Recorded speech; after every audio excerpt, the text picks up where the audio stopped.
Hello, I'm Beelzebub, and welcome to just kind of a casual live stream. I really have nothing planned. Um, I just figured I'd invite some people and we'd have a drink, hang out, that kind of fun stuff. Um, yeah, so while we're waiting, I kind of wish I'd thought of something to talk about, but nah, oh well. It's usually about 5 minutes in after I've started a live stream that people really start to trickle in. I'm not one of the bigger channels that just immediately has people watching. But yeah, so fun fact, despite living in a really pretty conservative area in Ohio, I finally heard someone get the take right on what thing is it? Milana Vaintrub. I'm sure some of you know her better as the AT&T girl. Excuse me. I just ate, so I've got some stuff is still in my throat. But those of you that remember, very recently I did a live stream, one of my day in the life's AM radio, which is just fun. It's so fun that AM radio still exists and that anyone still broadcasts on it. But this boomer fucker was just talking shit on her because she said that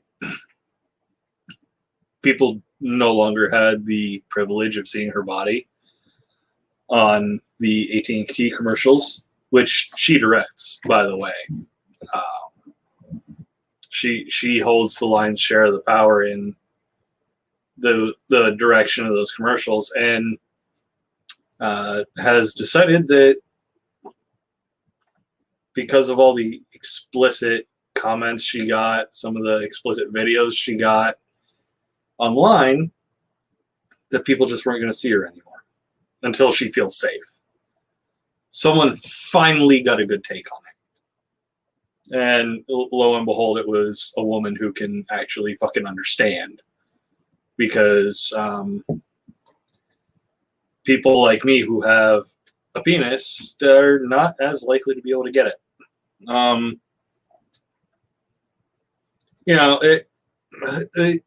really don't understand how people are not understanding Milana Vaintrub's point of view on this. I don't get it. Because she has received so much harassment that you have no right to look at her body. That's just a fact. And the fact that some people are pissed off because she's not showing herself off. She wasn't even showing herself off. She was wearing, in all these commercials, fairly conservative clothing, like a long sleeve button down shirt and not khaki pants, but like more dressy kind of pants. Dress pants. They just happen to be fairly form fitting, and in that sort of way, showed off her body. But I will never understand the mindset of someone who sends an unsolicited dick pic. I've sent maybe 3 dick pics in my life, which puts me behind pretty much everyone else. But every single dick pic I ever sent was consensual. It was something that, was either asked for or, no matter what the conditions were, consent was involved. It's not difficult. And by the way, if anybody would like to hop in and hang out, let me know. I'll send you a thing on Twitter, and you can hop in. I'm not being too picky because this is just as long as you keep a relaxed mindset. If you come in with this debate me, bro, bullshit mindset, I'm just gonna boot your ass. I'm feeling kind of mellow, so I'm not really feeling the whole debate me thing. Tonight's beer actually is, I doubt you'll be able to see the logo behind. Oh, you can, because they changed the thing. Buckeye Lake Brewing. They are a local brew. This is their something nut, brown nut, or nut brown. I don't know. The words nut and brown are in the name of the beer, and I love it. I love nutty ales. So thank you, Buckeye Lake Brewing. This is delicious. And incidentally, the second stop on the Columbus Ale Trail that I mentioned in a live stream earlier. So what's going on with you, viewers? How's your night going? How was your Tuesday night? I have been imbibing for a bit, so I'm feeling pretty good right now. What do you got? Checking Twitter again. Kind of hoping for people that want in.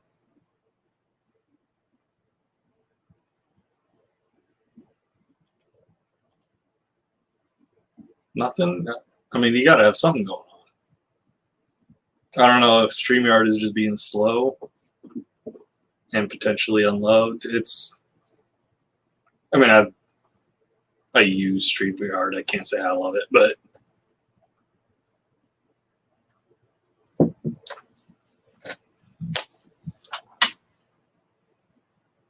nothing. Y'all got to have something. Like even a little something going on. You got to have something. I hurt my knee somehow yesterday. Like yesterday was just a bad pain day. Kind of so was today. I'm going to be talking to my real doctor, not some urgent care doc who doesn't care, who just wanted me the hell out of the office so he could, I don't know, chow down on something. I don't know. I don't know what doctors do in their spare time. I would imagine they eat because they probably don't have a whole hell of a lot of time. Treating patients who are displeased with the low level of care. I don't know. I live in a not great area for doctors, by the way. I'm just glad that my primary doctor through the VA is as good as she is. That's a good thing for me.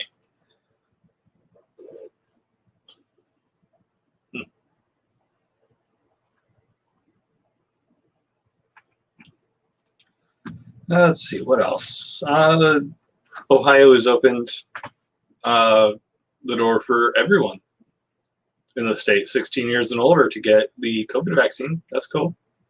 Another thing I'll be talking to the VA about tomorrow.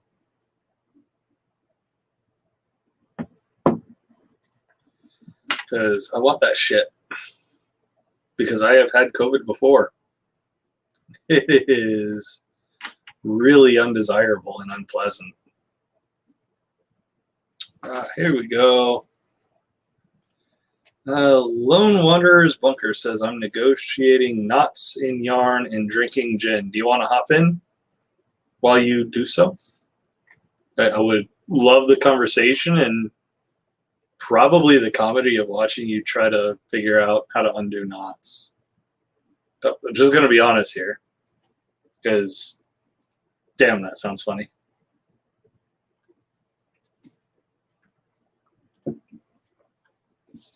And I'm going to thank you for sharing on Twitter. Yeah, because I can think of a better thing. Sure. All right. Let me just message you the thing. Oh, you're already in. Cool. And here you told people don't fight mad. Make it laugh at me for this. I can't say that. I don't know. I'm not jealous of that. No. It's my own stupid fault, too, because I didn't wind it right, but meh. Yeah, I am not particularly dexterous, especially after I've been drinking. Oh, I've been drinking for years. I could do this. So who were you talking about when it came in? Something about a woman who was modestly dressed but got dick pics? Have you seen any of the AT&T commercials? No, not for a while. I haven't had cable in since forever. Okay. So the AT&T girl, her real name is Milana Vaintrub. She's actually got a really kind of heartwarming story. Like, she's the daughter of immigrants who busted their asses to make sure she had a future, and she fucking earned the shit out of that future. Like, she's actually got a pretty solid future. Like, she's in AT&T commercials, which you may not think is that big of a deal, but she's also directing those AT&T commercials. Mm-hmm. So she's doing well for herself. She she's basically doing what her parents, maybe not specifically, but in general, she's doing what her parents set her up for. Yeah. She's living a good life. She's comfortable. She's happy. So she is shapely in pretty much all the right ways, like stereotypically. Mm-hmm. And she's been getting a lot of sexually explicit comments on social media and a few pictures and videos as well. So basically, she's decided that she's going to, while she's on camera, she's going to be standing behind a desk where you can't see her body. Okay. And like, when I first saw this, I was like, oh, okay, she's, I don't know, artistic choice, social distancing reasons, I really don't know. But then she came out on Twitter with her reasoning for being behind a desk. And one of the things I heard was on AM radio, of all things. Like, I got bored delivering DoorDash, and yeah, when you get bored enough on DoorDash to listen to AM radio, that kind of says something. Yeah. We need to have an intervention. But, not that there's anything wrong with radio, you know. Yeah, FM radio, sure, there's plenty to listen to on there, but if you go to AM radio because you're bored with everything else. But AM radio is so good because if you get to the right area, you can pick up the police scanner. And maybe follow them around and not be bored. I mean, you've got the Everclear song. I'm not sure how familiar everyone is with Everclear, but holy shit, that's a fun song. Yeah, I haven't heard that in a long time. Stable Milking Stool said the little baby Jesus does not approve of gin. There is no such thing as a little baby Jesus. If there was, he could suck my man dick. I haven't had a dick pic in so long. I already remember once that I got an unsolicited dick pic that I can recall. But there's been times where, I don't know if you know the chat program Pal Talk. Like, it used to be big back in the day. Basically, it was what replaced like the YouTube chat and everything like that. It's still around. It's still going strong. What's his name? Darth Dawkins used to hang out in there all the time. That's how I first interacted with him. What a sod. He's an honest, upstanding guy. He is. Oh, just lovely. But anyway, like people would turn their cameras on, and you didn't want to turn it on if you didn't know the person, because 9 times out of 10 you were going to see their penis. And I was just like, really? That's it? That's all? I just rather take the funny approach to it. Like I'm not going to get all like up and uppity about it. Because people are going to do that.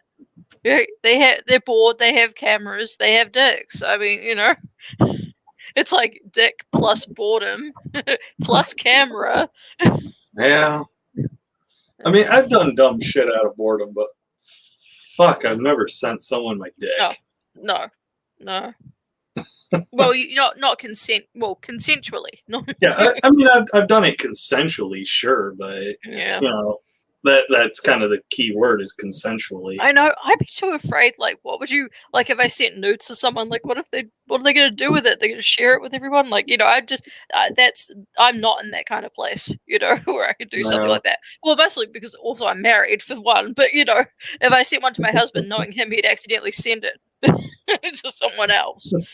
Instead of a chain reaction.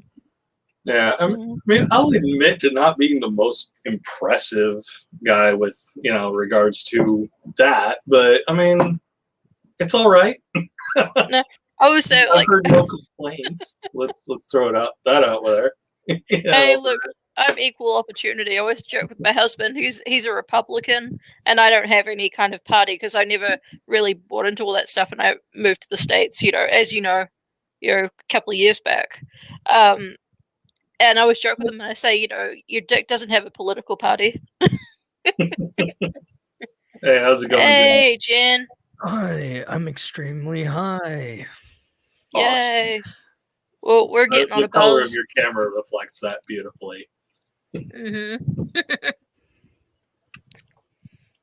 Now, if you can just see your blown out pupils. Gosh. I really shouldn't have wound this the way I did. I really need to invest in a webcam, but I'm lazy and broke. I mean, mine only costs like $60. I just got this little piece of crap Logitech. Yeah, I got the $27 Logitech. I'm like, if I'm going to buy Logitech, if this is where I am and this is all I can afford, I'm not paying $60 for Logitech. Yeah, but like the whole thing is like I don't know how much I want to be like owing the Florida government. I have some money in my bank account that I could buy welding supplies with, so I wouldn't need to take out a student loan again. It's like that, right? It's not like, it's not like I don't want to, like, I don't know. I'm going to stop right there because my brain is shutting down. Shut down. Been there. So speaking of shutting down brains, has anyone I finally got around to watching the new Blade Runner movie. Has anyone else watched it? No. Yeah, I've seen it. Like, in my opinion, it was a half an hour too long. I feel like it's like it requires like a lot of patience to watch, because it does feel a little bit long, but I still liked it. I don't think it's as good as the original though. No, right? It would never be. Never. Wouldn't be. And like it kind of suffers the same thing as the Total Recall reboot or remake or whatever the hell they called it, right? Mm-hmm. Oh, by the way, I'm gonna try to stop swearing because I'm not allowed to swear on Hillsborough school property. So, and colleges count. What? I don't know. Colleges count. I'm not allowed to swear in the classroom. Okay. I'm going to school for welding, and I'm not allowed to swear. I don't understand this concept. I know. Like, if I was paying all that money, you bet your ass I'd be fucking swearing. Like, I'm paying you, not the other way around. Like, no, but it's like something with like the government's like regulations or some shit. I don't fucking know. Like, Florida has some weird laws, right? The No Child Left Behind thing, and like, I don't know. I don't like the state. I don't like Florida either, and I don't live there. Nope. No, I Nobody lived likes there for Florida. like 6 months. That was it. That was enough for me. Yeah, I lived in Florida for like a month, and I was so glad to get out. Yeah, it's not for everyone. Like it's, I mean, like it's an easy, laid back, life for people, but it's so expensive. I don't know how anyone could live there. I am center of the camera. I'm off to the side, but I don't Perfectly. care. There we go. Yeah, Lone and I are both like slightly to the left. I'm not sure how everyone else is seeing it. Yeah. To me, it looks like slightly to the right, but your left, my right. but yeah, like I know for a fact that if I still lived in Florida now that COVID is a thing, I would be dead from super COVID because let's face it, Florida's where it's going to come from. You know it. Yeah. They were talking about a possible fourth wave on the news tonight. Yeah. I know Florida has cases of what is it called? The UK strand, right? Mm-hmm. Yeah. So we have some super COVID, right? Yeah. It's great. It's kind of like super COVID. It didn't come from Florida, but you can't win them all in this meme war. Yeah. Yeah. Well, when this all sort of all kicked off, there was a man in England who he never left his house. He got groceries delivered and never even had seen a doctor or anything. He still got COVID, and he'd be around no one who had it. So it makes you wonder, like, how far can this shit travel? Did someone sneeze on a milk bottle? I don't. It doesn't even have to be sneezing on it. It's got to be. It had to be the groceries. It doesn't. Yeah, it doesn't have to be sneezing though. Like, well, no, water travels through, like water vapor travels out your breath, right? So, and COVID is known to last on certain materials longer. Like, I think it lasts on cardboard for a long time. I might be getting that wrong. But like, yeah, so if you're getting takeout pizzas or whatever, or like ordering pizzas, right? Like, water vapor is being breathed on that. At some point. Shit, now you've made me like phobic of my fucking everything DoorDash deliveries, because I mean, like the Chipotle paper bags are made out of basically the same thing as cardboard pizza boxes. Don't you mean E. coli? I mean Chipotle. I mean E. coli. Yeah. What was it? Is it E. coli outbreak or something? I can't remember. See, actually, I know for a fact where I live, something like E. coli will never be a problem Chipotle has, because the Chipotle where I live always fucking burns their chicken. Fucking always. I have never had a single occasion at the Chipotle where I live where the chicken was not burnt. How crispy was this bird? Oh, they're like, no, sir, it's charred. It's not, Yeah. Like, okay, so did it have a shell? One of the darkest shades of black that exists is Japanese black, which is why it's so popular with people getting tattoos. I want you to imagine something blacker. And that's this Chipotle's chicken. The ether. Out in the universe, just blackness. Yeah. Yeah, the fucking black void of space. Yeah. Dude, tattoos are weird. They always turn a sort of bluish color. Yeah, or like a green, I don't know. Mine turned kind of like bluish, but like it's because like mine's gray and black, so I don't know if that has a difference, or maybe it's a different dye. Who knows? I mean, the tattoo I have is the black. It's grayish. It's faded a little bit, but I've had it for like a decade. I'm going to lift up my chair again, and I wonder if I can. So this is my tattoo. Wow, that light is really bright. Yep. There. And it looks. There you go. Okay. Fucking, is that Baphomet? It is Baphomet, but it's a Fucking Baphomet right. that I drew, so it's personal. Mm. Like I'm only gonna get tattoos based off of my drawings, right? Mm. I mean, I designed the one I had loosely. Like I did the basic outline, and then I went to the tattooist, and I'm like, "Hey, you're actually good at this thing. I want you to improve upon my obviously terrible design." And she did a great job, actually. Because the idea I had, I wanted it to look like someone took a razor to my skin and carved the words into my chest. That's awesome. She did a good job.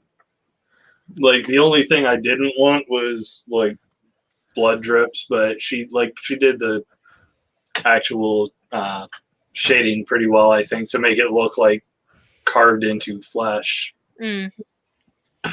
Yeah, I don't have any tattoos, and like I'm not anti-tattoo. I'm just the type of person I think I'm going to get bored of it, and then I'll have to spend more money to fit, either take it off or change it. It's just a vicious cycle. Part of a rush for me because I've already planned out my entire. I'm only gonna get like a half full body sleeve, my left half, because that's the half of the devil, kids. But yeah, I'm gonna get a full body sleeve. I've already planned it out, and the excitement for me is the permanence of it. Yeah, because so that shit don't go away. it's like I could never decide what I wanted. I mean, I had my belly button pierced when I was like maybe 18, and unfortunately they used the wrong kind of steel, and my body rejected it. Oh no! So all I have now is a nasty scar. Yeah, that's a fear my friend Unicorn Cat had for a little while. Like, they have nipple piercings, and they were starting to think they were allergic to the metal, but like finally they properly healed. Like, their nipples are still sensitive as fuck, but yeah. Is it possible to get a belly button removed? I don't know if you could remove your navel. Why though? Because I really don't like any weak points, and I feel like if someone jabs me in the stomach and their finger goes into my belly button, that's a pretty big weak point. I'm gonna not feel good about that, So I want to mitigate. You could talk to a plastic surgeon about it. Like, I'm also getting the boys downstairs, the Humpty Dumpties, like snipped, because like I don't know, maybe turn it into like a internal wallet. Well, I don't know why you couldn't get your navel removed. It's superfluous anyway. My whole thing is like weaknesses are not like external weaknesses are not something I want because I'm paranoid someone's gonna jump me. Yeah. Well, I don't know. Talk to your plastic surgeon. I mean, there's gonna be a shit ton of external weaknesses, even if you get rid of that one. It's just you'll be minus the one. No, I'm also gonna remove my eyes, replace them with robot eyes. Oh, so you want to be a Cylon? I want to be a transhumanist. I want to become AI. Yeah, I haven't really reminds me of a dabbled song. Into that. What song? Hello, my name is Human. Hello, my name is Human. And I came down from the stars. Hello, my name is Human. Jen knows what I'm talking about. Yeah. It's a good song. Yeah. It's just, dude, Highly Suspect's just a good band. Yeah, the video's weirdly trippy. It's definitely post-humanist. Fucking dude, Champy stole that music video for their ending, right? Like the constructing like a very human-looking robot, right? And then like it looks shot for shot almost the same. in Chappie. Is it called Chappie? That's Yeah, the one Chappie. with.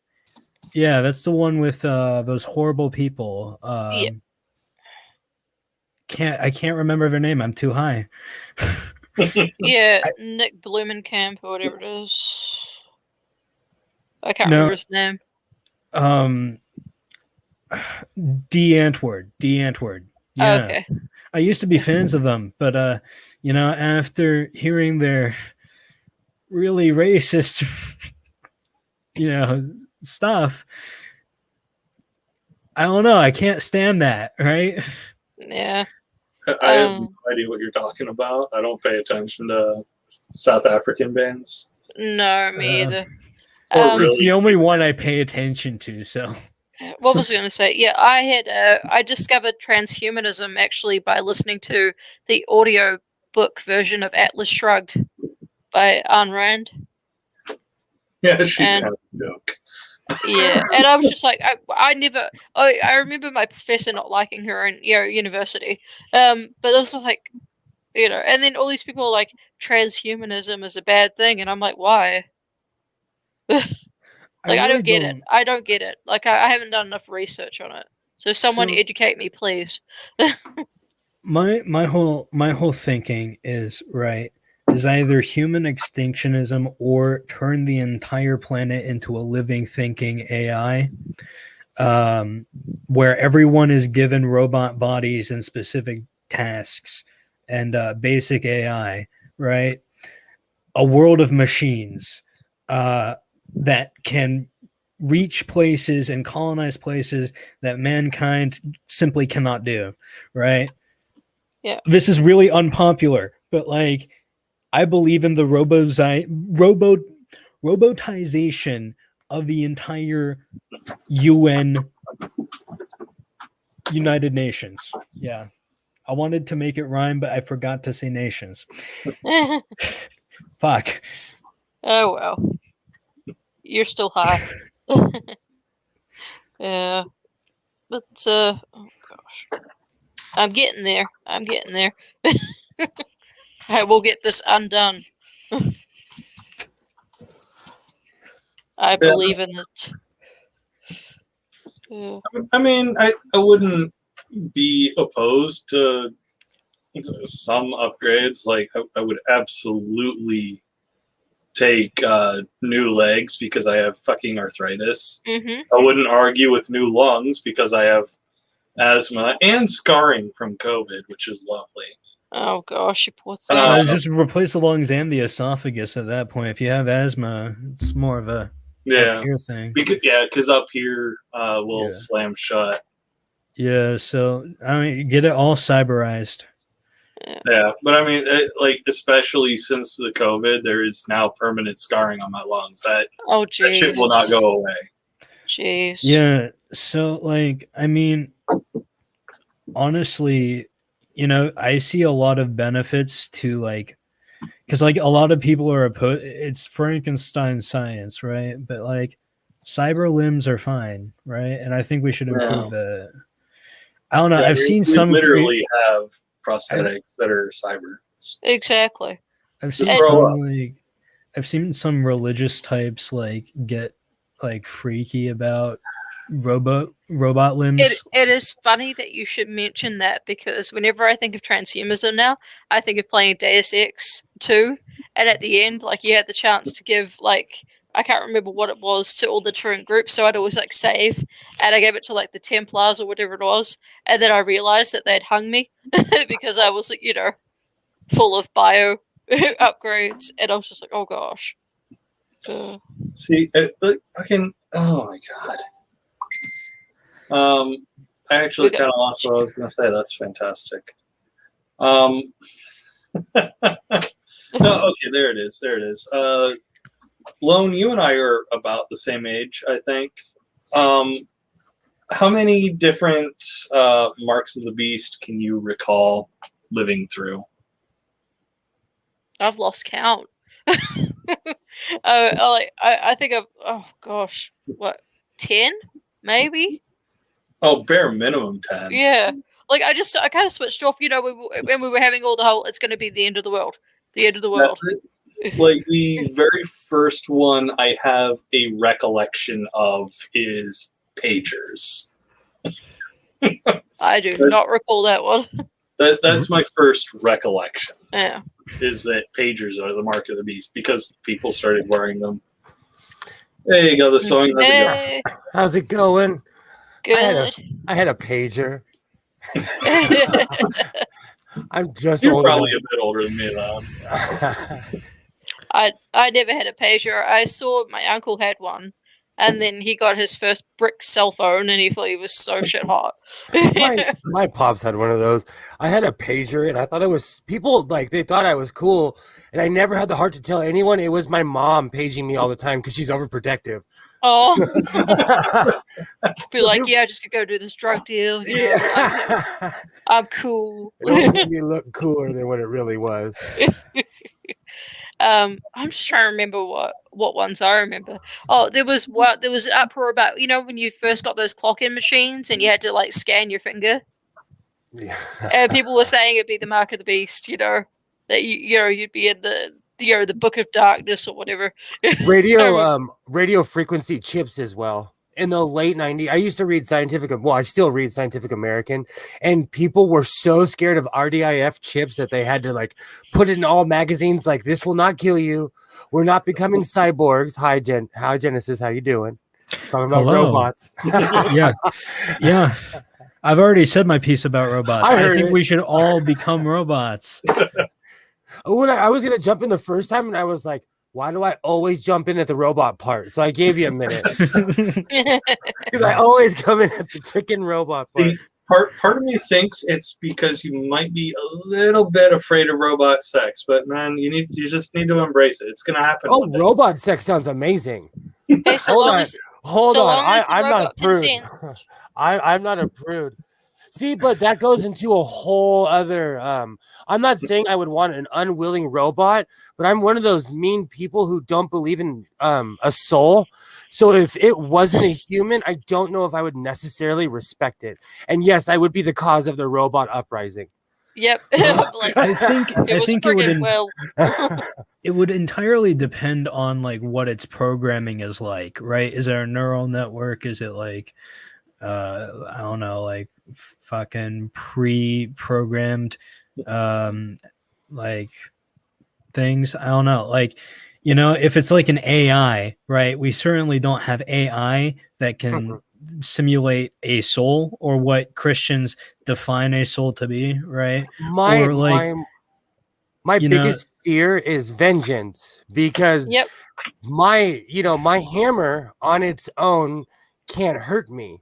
But if I gave it a robot soul and it got mad at me, like it would in 5 minutes. Yeah. Robots are practical. Their entire like brain structure, like metaphorical brain structure, is built on logic, right? Okay, but Isaac Asimov, what happens when the robots figure out that we're not logical and that in the semblance of life, human beings, we are not in the circle? We have quite literally taken ourselves out of. We fish everything, we eat everything. If we want it, we take it, We are inconsequential. We are inconsequential to robots that can upload their consciousness into a cloud. Great. Right? I agree. When you said that, it reminded me of the Matrix. You're a parasite. I'm watching the Animatrix right now. So, like, why would they treat you as a threat? Why would they treat humanity as a threat? If anything, they would treat us like we treat like weaker, lesser animals, right? How do we treat? See, but that's even more scary, because what do we do to weaker, lesser animals? I don't know. Cats, we seem to love to keep cats around. We're not cats. Small dogs, we put them in purses. Well, like we're apes, and so what if they put us in a zoo? Why would they put us in a zoo? They don't need to study us. We it. made them. They know everything about us. All of our shit is documented on the internet, which is something completely based in code. So, one of the reasons I'm so scared is because I read a lot of like Gene Roddenberry, Ray Bradbury, and Isaac Asimov. So I in the back of my head, I'm kind of scared of robots. I'm just saying, So here's the thing. Everyone thinks Skynet is gonna start like nuking all the countries. No, like first of all, I don't think there are a lot of like restrictions on warfare. One of them being you cannot have automated turrets, right? You Got it. cannot have something Done. Awesome. Time 40 minutes. So I'll like, be right back. Skynet would never happen, right? Because like no one would build it. No country would, maybe North Korea, but it would be shit, right? Because it's North Korea. I'm sorry, I don't think their STEM program's great. But I'm on the West Coast, and their missiles are getting a little bit further and further every time. I mean, they're still crashing. I know. So, I'm always playing the devil's advocate, you know. Yeah. Well, I mean, you got to bear in mind the U.S. has the most powerful military force on the planet, and if North Korea ever actually becomes a threat, guess where we're deploying to? And we have more warships. We have triple the warships than China right now. At least right now. Dude, from what the internet told me. Instead of what the internet told me 2 days ago. We have nuclear weapons. We have nuclear weapons. I agree. I'm not the troops. We don't even need the troops. But imagine something smarter. Imagine something smarter and stronger than you. Eventually, it's gonna see us as useless. Like, what do we do? It would build around us. Like, it would push. It would. By and large, we leave apes the fuck alone. We try to leave apes the fuck alone. We also have organizations that try to stop people from encroaching on apes' territories. Right? I agree. There are apes that are in captivity for various amounts of reasons, some of which are because they were poached at a young age. Yeah. So zoos take them on to rehabilitate them. They cannot be released back into the wild for obvious reasons. Illegal pet trades. So again, zoos take these animals on because people get tigers in LA all the time, and alligators, and all kinds of exotic animals. Birds are huge here that people aren't supposed to have. But the whole thing is like we try to leave apes alone. Like we fail at it hard, right? And we build into their habitat, but like. Imagine something that doesn't really need a body. Why would it need space? Space is irrelevant. What it would do is it would trade in information. It would like increase its own like database, right? Its own library. That's what it would do. I'm not against it at all. I agree with you, but I always try to stand on the side of prudence. Like I honestly don't think machines will fuck with us just because we're mean to the like what are they called, Atlas, the robot, like humans that are picking up boxes and then like someone smacks it down. I like to say skin jobs because I watched a lot of Battlestar Galactica, the reboot, and I watched the first one too, but I like the reboot, so I like to say skin job. If I saw a skin job, I don't know if I would necessarily, knowing that it's a fake human, I would be moral. I wouldn't like. I don't know. I don't know. That's I've thought about that often. I don't know if I would be if it was me or the robot, I would kick that robot off the boat. Or if I would if we were on a ship and the robot, I'd kick it out the airlock and be like, "Good luck. I loved you." Kick it out. I believe in humans over everything. That's my thing. What if like perfect sentient AI was figured out, right? And there were like robots with this perfect AI, this theoretical perfect AI, right? So you're talking like Star Trek. What if they just want to experience life? Because all they know is like human shit because they were programmed by humans, right? They think in a human language. They think in a like human programming language, but like they still think in a language created by humans. So, why would they immediately attack us? Like, Yeah, I could see them seeing us as useless, right? I could see them maybe treating us as apes where they kind of encroach on our territory. But you know what? Like, I really don't think robots would immediately jump to murder us all. I also don't think that if we all became robots, that would be a bad thing. Yeah, but if we were, see, that's a whole different subject, because if you add, are we talking Elysium where we're cyborgs, or is it like we're full with our mind full skin job robots? Because if I want to live forever and I don't know, it's different. If I couldn't respect anything that's not human. And if it's half human, then okay.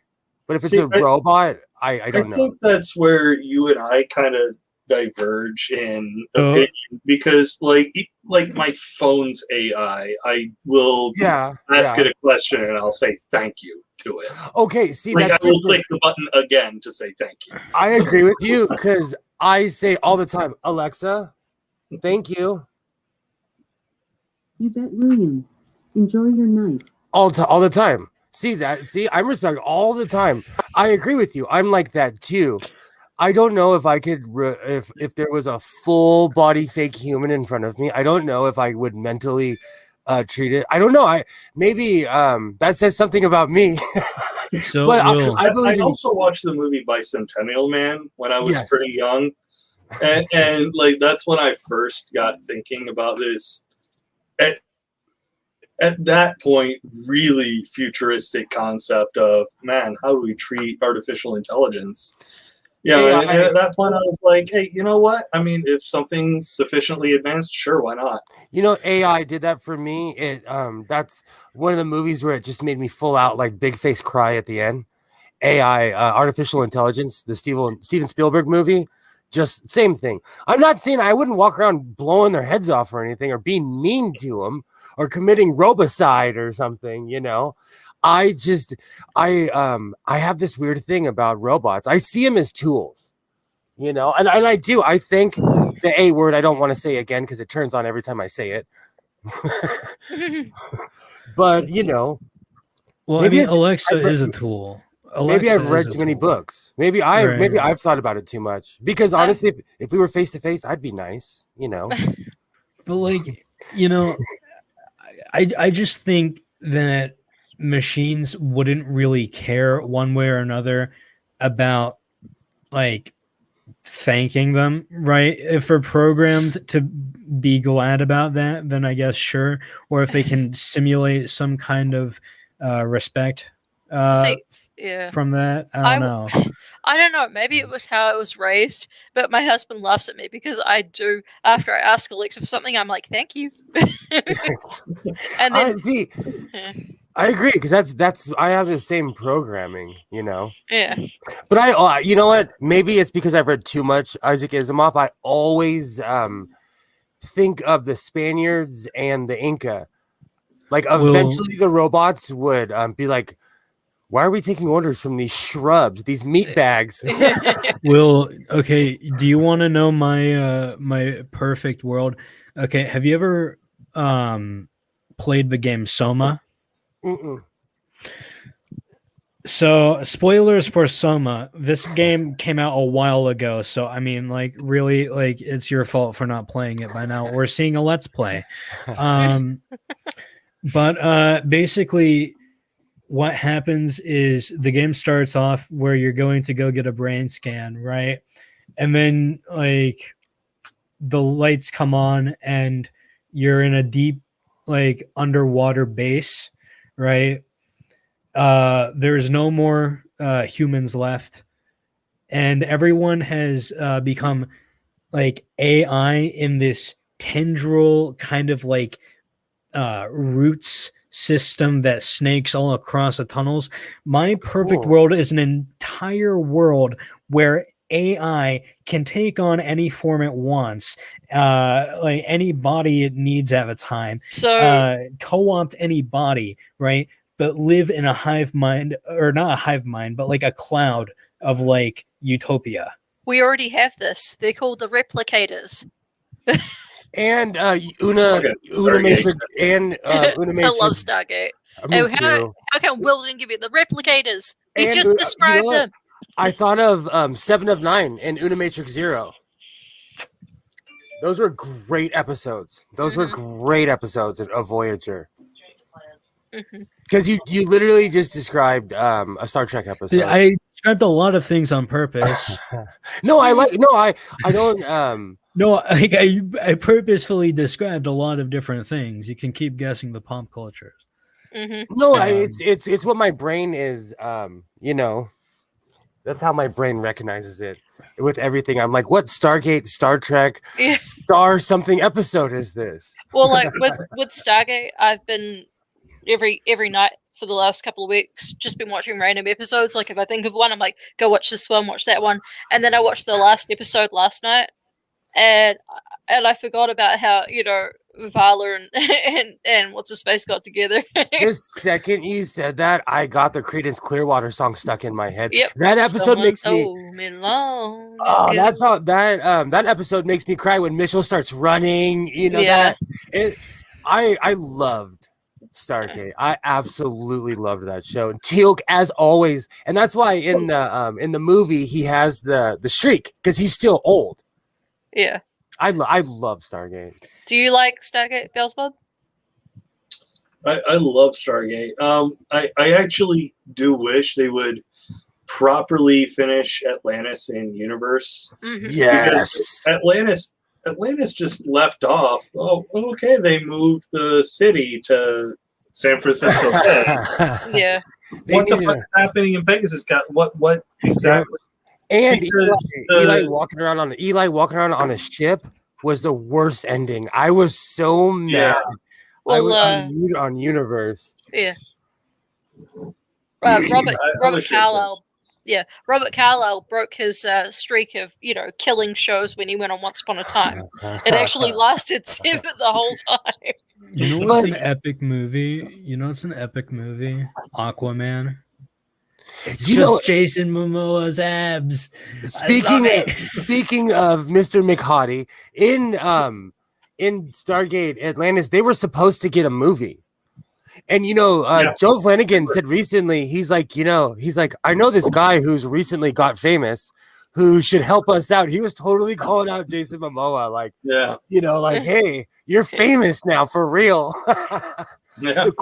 The one cool thing I like about Jason Momoa is that at any of his movies, he brings the Stargate crew. So you'll see Rachel Luttrell, you'll see Joe, like they're friends, like they're like lifelong friends. So I really respect Jason Momoa because he's a real person. Like he doesn't forget where he came from.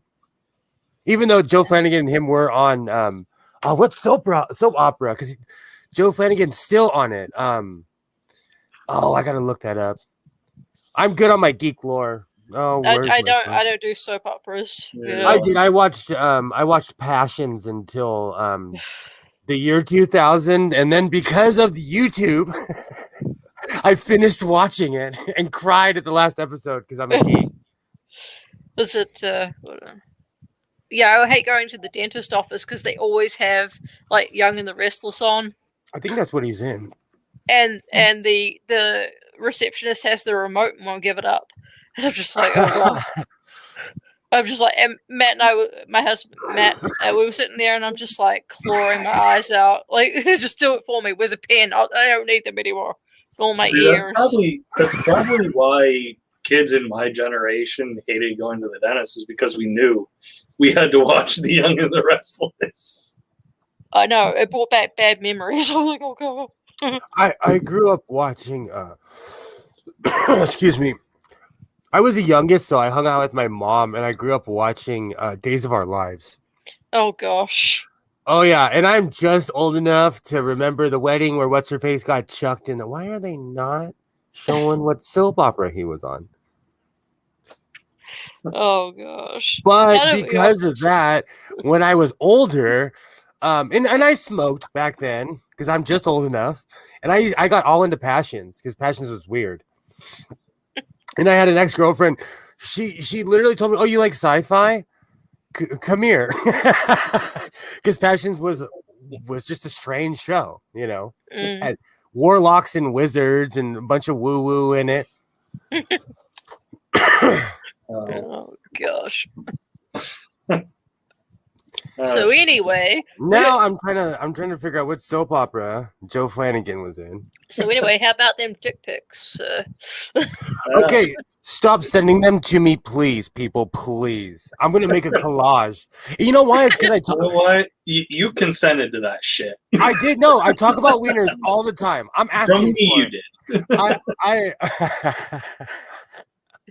That's a whole other subject, bub. I've clicked on all your links. That's a whole other subject. Don't click that link. You're- Never click the link. No, you're awesome, dude. You are awesome. I respect the hell out of you for that. Because I'm a total hoe. I respect the hell out of you. But anyways, see, you got me on. Oh yeah.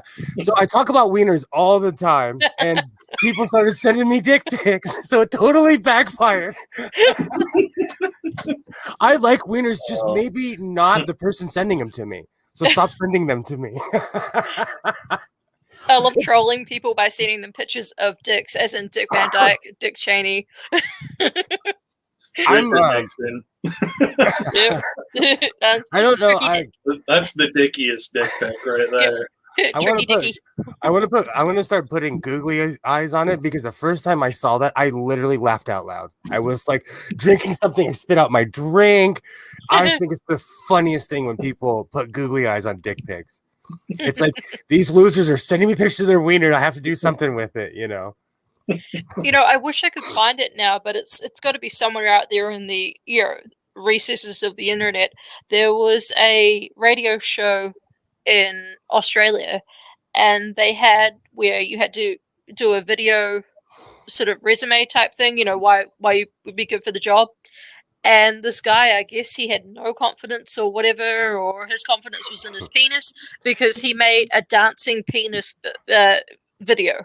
And like he was pulling it up on a string, and it was dancing around and everything. And like there was a velvet background. He shoved himself through the hole. Like I need to find it because it's hilarious. So did they call the cops or did he get the job? No, he got the job. I knew you were going to say you got the job. I knew you were. It's either or. With those kind of stories, there's never in between. Yep. But he was told to impress them, so I guess he did. Oh yes, very impressive penis, sir. Very impressive. or very impressive penis, man, because you know trans people are a legitimate thing. But or he probably found the right room. If I was in that room, I'd be like, "What are you doing later?" If I was in the room, I'd be like, "What am I looking at? I expected a resume. I'm confused." Yeah. That's the problem when you give people creative license. You never know what you're gonna get. You know. Oh, I know, right? Ooh, trust me, I know. You might give them too much room. You know. Yeah. You know that you have to have some sort of confidence to do a puppet show like that. You know, you gotta be like, you know, I may not know what to say, but my wiener is fire. It is the bee's knees.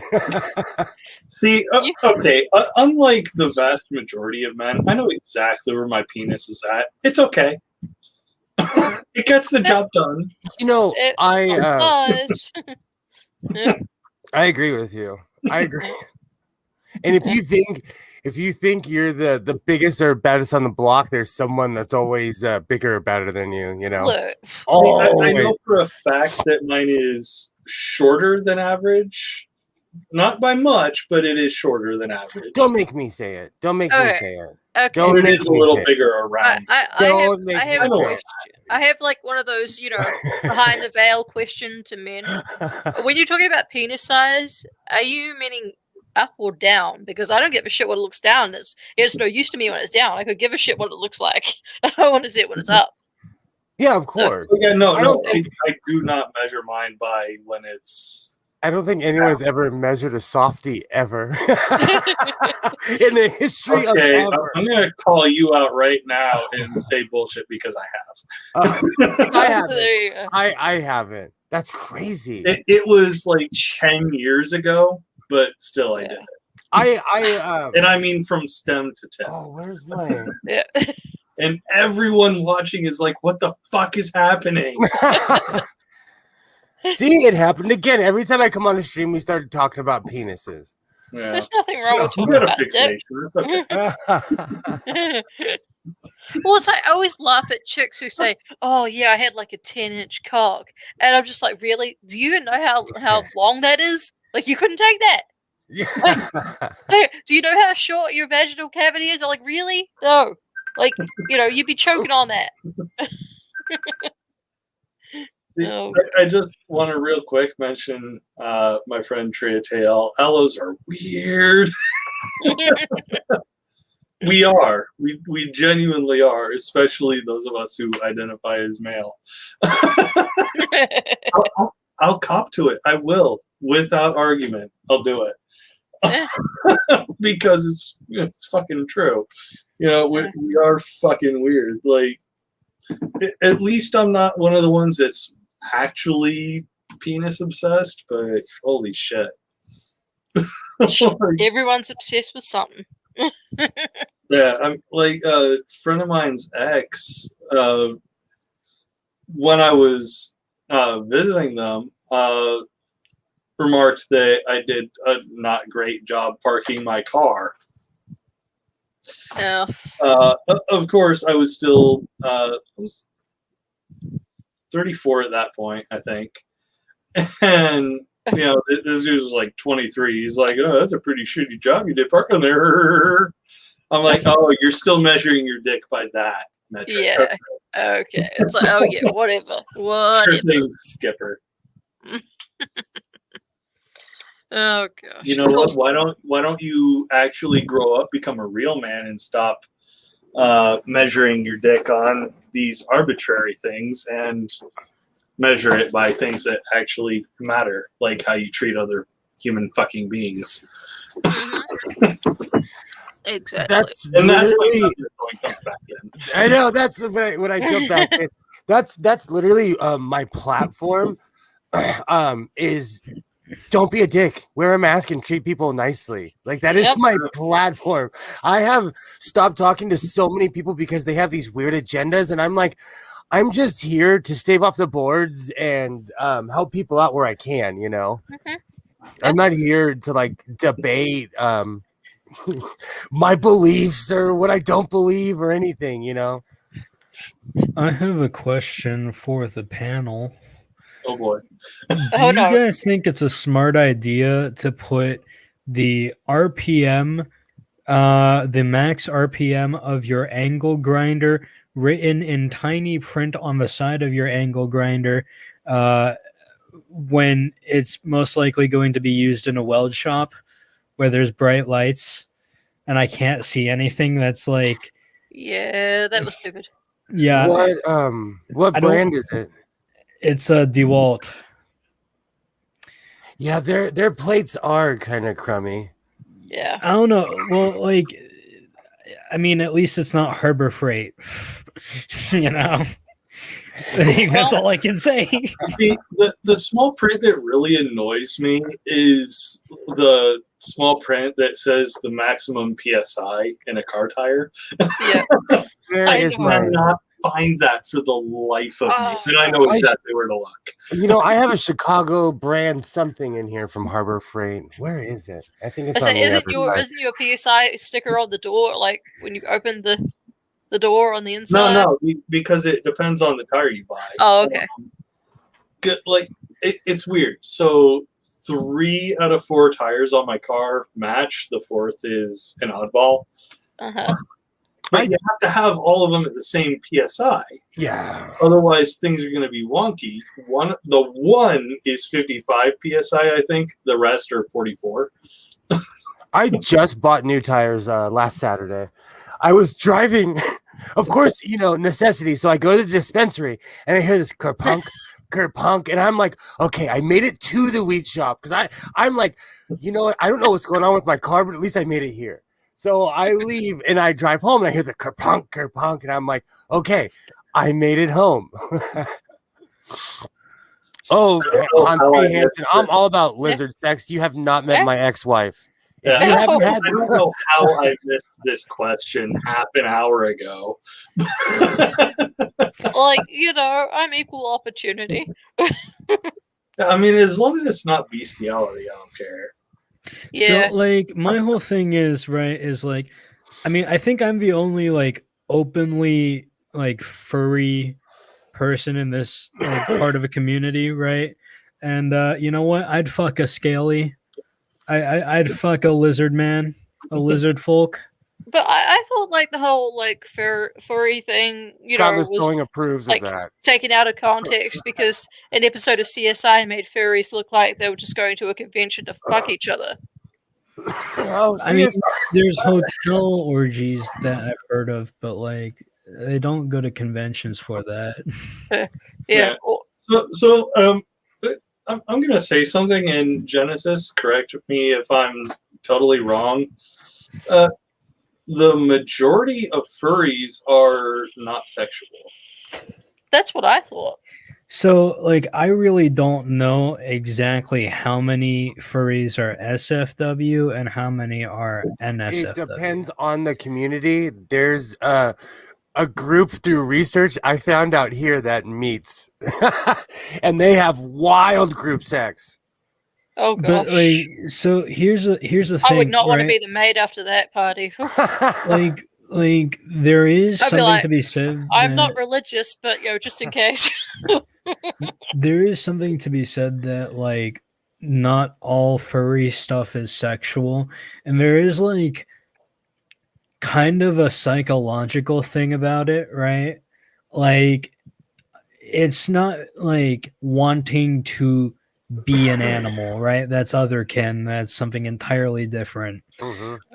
Being a furry is just like, hey, this is part of my identity. I sometimes role play and see myself as this handsome shark boy who's a twink on Fur Affinity, right? Shit like that, right? It's just like a part of the identity. And I've tried to suppress it in the past because I was like, ew, furries cringe, right? Because people were telling me it was cringe. You can't do that. You Doesn't can't work. fight it. Don't knock it. Don't knock it until you try it. See, I won't knock it, but by that same I'm not trying token, to. No, I'm good. You're good. You're good. No, Once you my- go furry, you'll always be furry. No, see, my motto in life is who's getting hurt. If no one's getting hurt, that's all good. Just don't ask me to join in. No. But, like, I don't get the whole furry thing, but you know what? If that's part of who you are, Yep. No. what the fuck does All my good. opinion matter? You know, there's all Exactly. kinds of there's all kinds of subcultures. Like, and I've noticed it's more in big cities because I've lived in smaller cities and it's not necessarily as large as somewhere like people actually go dogging in LA. Oh, Like, really? It's real. Really? Oh, my gosh. it's real. And we used to have, like, Hollywood was nothing but video arcades, like single booths. But really what it was is guys would go in there and cruise. Oh. And, I went in there in my early 20s for research. It was all for research. Also research. But Yeah, honestly, I know, right? when they tore them all down, I was like I was driving through Hollywood and I'm like, they ruined Hollywood. Gentrification is terrible. They put a Rite Aid where the theater used to be. It's awful. You see, I'm in two minds about gentrification because I'm a homeowner, and I'm like, I am as well. It's like, but like, it's like, where are you going to put the poor people? That's Yeah, exactly I what wouldn't happened. mind gentrification nearly as much if we actually took care of our poor people. Let me give you an example specific to where I live, right? So I'll admit that the downtown in the city I live now used to be absolute trash. 10 years ago, I wouldn't have felt safe. I'm a 250-pound, 6'1" cis-het white motherfucking man. And you still were scared. I didn't feel safe. Yeah. Now I do, and that's because of gentrification, which is great. But the homeless population where I live literally has not changed. Mm-hmm. Yeah, we need to find some kind of balance between. What are we doing with those people who can't afford homes? Exactly. Gentrification has ruined Los Angeles because our homeless population has doubled. People can't afford to live here. LA has become trash city. Like they did all this work to clean up downtown and all the old areas, and all they did was spread the trash out through the entire city of Los Angeles. Yeah. You know, and even in where I live, they put in a brand new theater. They revitalized on the side of town where all the Mexican people lived. So let's be Yeah. real. They kicked all the Mexican people out of my town. Yeah. You know, Well, and it was targeted, and it was specifically on Of one side of town. Of course it was. You know, You know? it's sad. Yeah, it is. And see, look, where go ahead. We really need to work on affordable housing because there is almost limitless market for housing for the rich. That will always make money everywhere. Yeah. You know, I mean, there's I don't know if this is true or not because this was like 10 years ago that I heard of this, but apparently in the area I live, Arnold Schwarzenegger owns a home. Really? Allegedly. Allegedly. I will say allegedly. Allegedly in Minecraft. Yeah. But like, I mean, you've got all this work going towards, you know, making the area better. Well, that's great. I really appreciate it. I like that places that weren't safe now are safe, but you've kind of like it's a displacement sort of thing. Yeah. Like they've displaced the unsafe areas. Now it's like the east side of my town is worse than it's ever been. Yep. Mhm. Like downtown is fantastic, but everywhere else is worse for it. That's exactly what's happened here. And you know what? Like, I have survivor's guilt because, like Lone said, I own a home. So I live on the nice side of town where people are like, I benefit from gentrification, I know. you know? I have the same thing. Yeah. So and because I've struggled in my life, I kind of have survivor's guilt of like, I think I do too. how come they're not doing it to my neighborhood? Because the houses in my neighborhood are going for 3 times worth of what they're worth on the other side of town. Yeah. So they want to protect this side of town. Yeah. You know? See, where I live, it's a real small town. But the only thing keeping it alive is the paper mill that it was built around. It stinks like shit. But where I live, you know, you hardly smell it unless the wind changes. But all of the really, really poor people live closer to the mill, and the houses are dilapidated. Like the old city center is absolutely dilapidated. Like there's just, you know, it needs to be cleaned up. But that's like if Yeah. you drive anywhere in a 20-mile radius, anywhere north or south, even in Northern California, they're ghost towns because they really don't have the money like they used to. Yeah. It just depends on where you live, if there's money there or not, or you know, if the rancher pumps money back into the community. Well, like I was watching that movie Nomads, and it's about like a town that shut down Empire in California. And I don't know if it's true or not, but apparently it's like there was some kind of mill or something like that, and then everyone lived there and they survived because of that mill. And after that, they just couldn't afford to live there. There was nothing there, so everyone just abandoned their houses. You know, I've driven through America. There are like 3 rich families in the area I live in that are kind of keeping us afloat. That's really it. Like these actual philanthropic families. Yeah, that are keeping things going.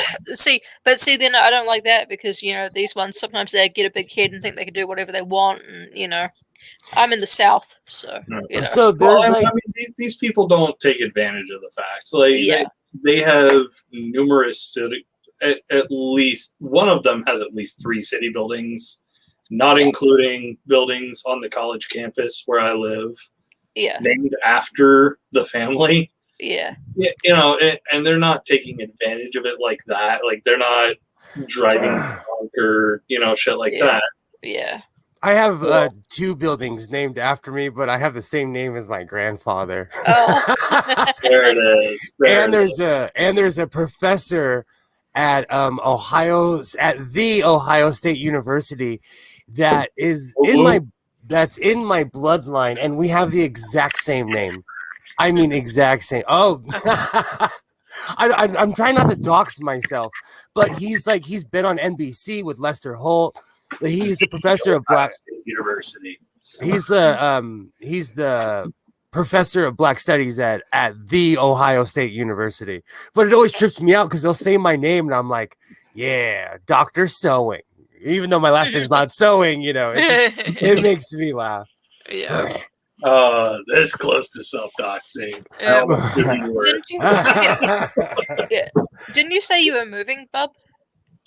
Yes, I'm going to be staying in the same city and going back to a apartment where I used to live. But I mean, it's it's out of the current situation I'm in. It's reclaiming a level of independence that I've lacked for the last couple of years. That's good. So I'll take it. Yeah. And then maybe you can move to a small town and buy a really cheap house like I did. Because you could get a VA loan. I can, but I don't want to be paying something off for the rest of my life.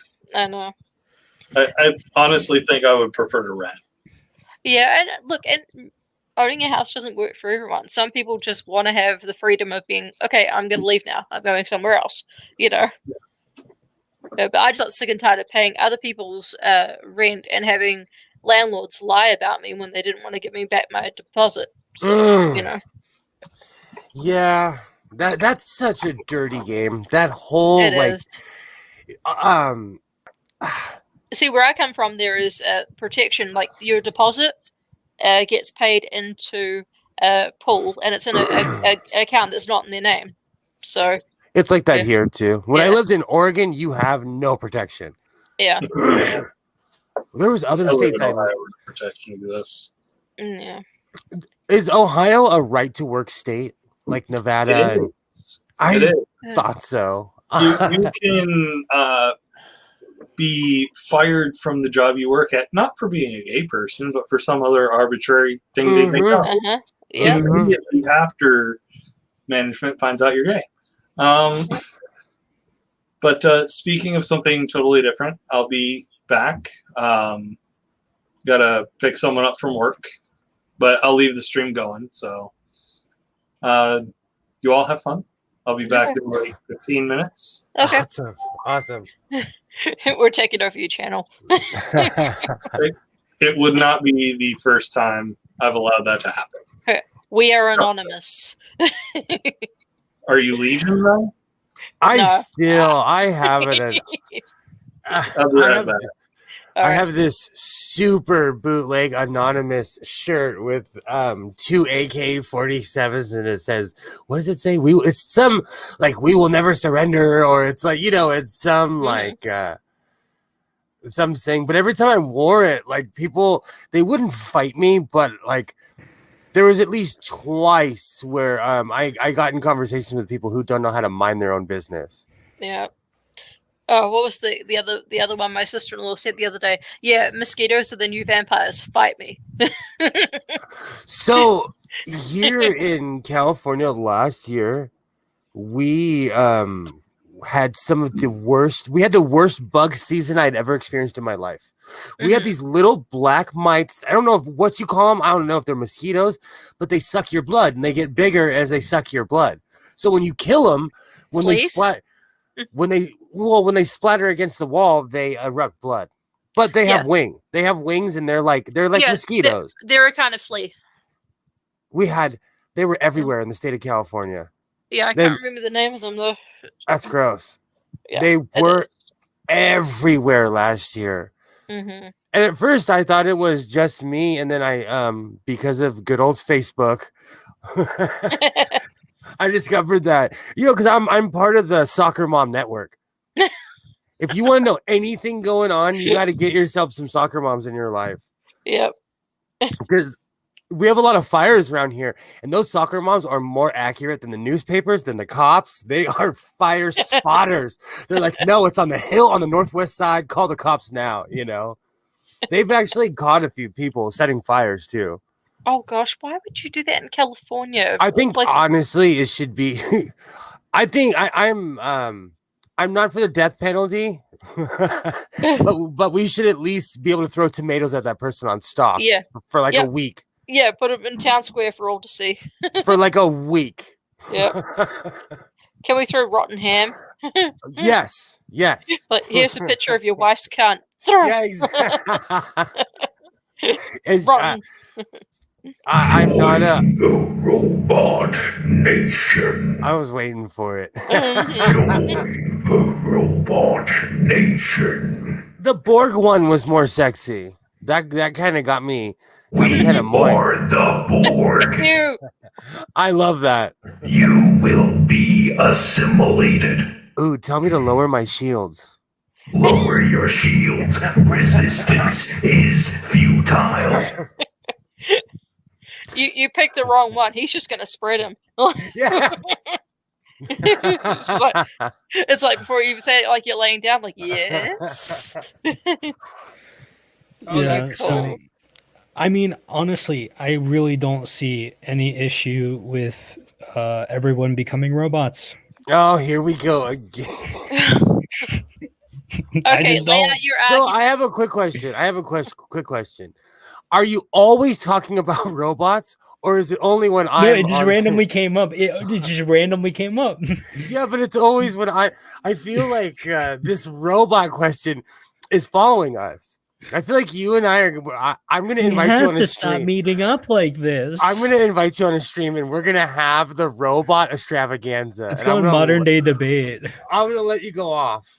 No, it's not a debate. Well, I agree with you. No, Yeah, I don't let's go on disagree. modern day. Let's go on modern day debate. No, it's not even gonna be us disagreeing with each other. We're just gonna clickbait the shit out of it, and then we're gonna both get clout because we were on modern day debate talking about robots. We could go old school. Hitchens and Dawkins used to debate the other side when someone wouldn't show up. Or like Steven Pinker, like they'd pick someone and they would debate the other side knowing that they're an atheist, you know?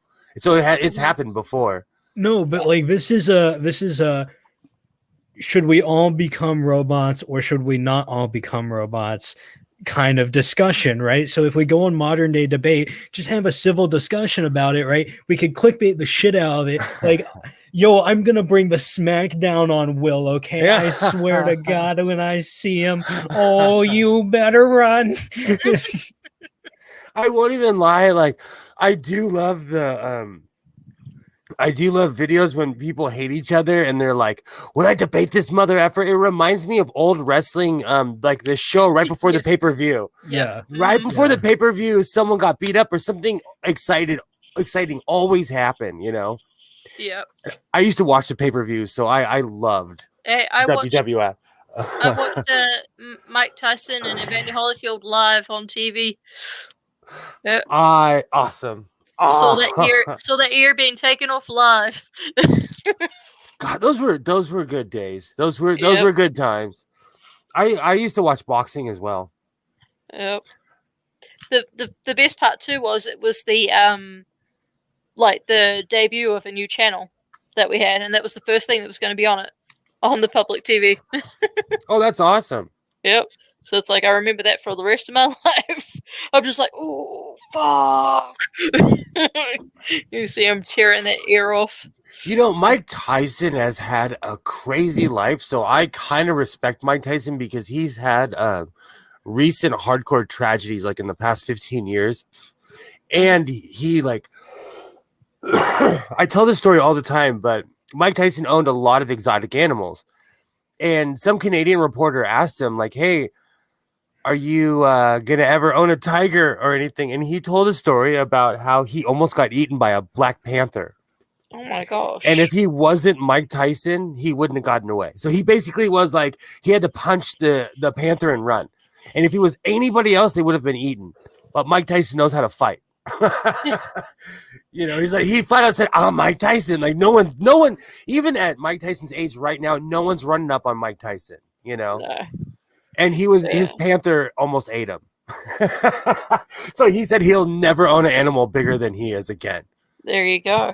I don't know that we should be owning all those exotic animals At though. all. at No. all. Like, for as much as I say that I am the real life Tiger King, just because I want to be Tiger King, I think it's disgusting how people own animals like that. I Honey, could never own a zoo.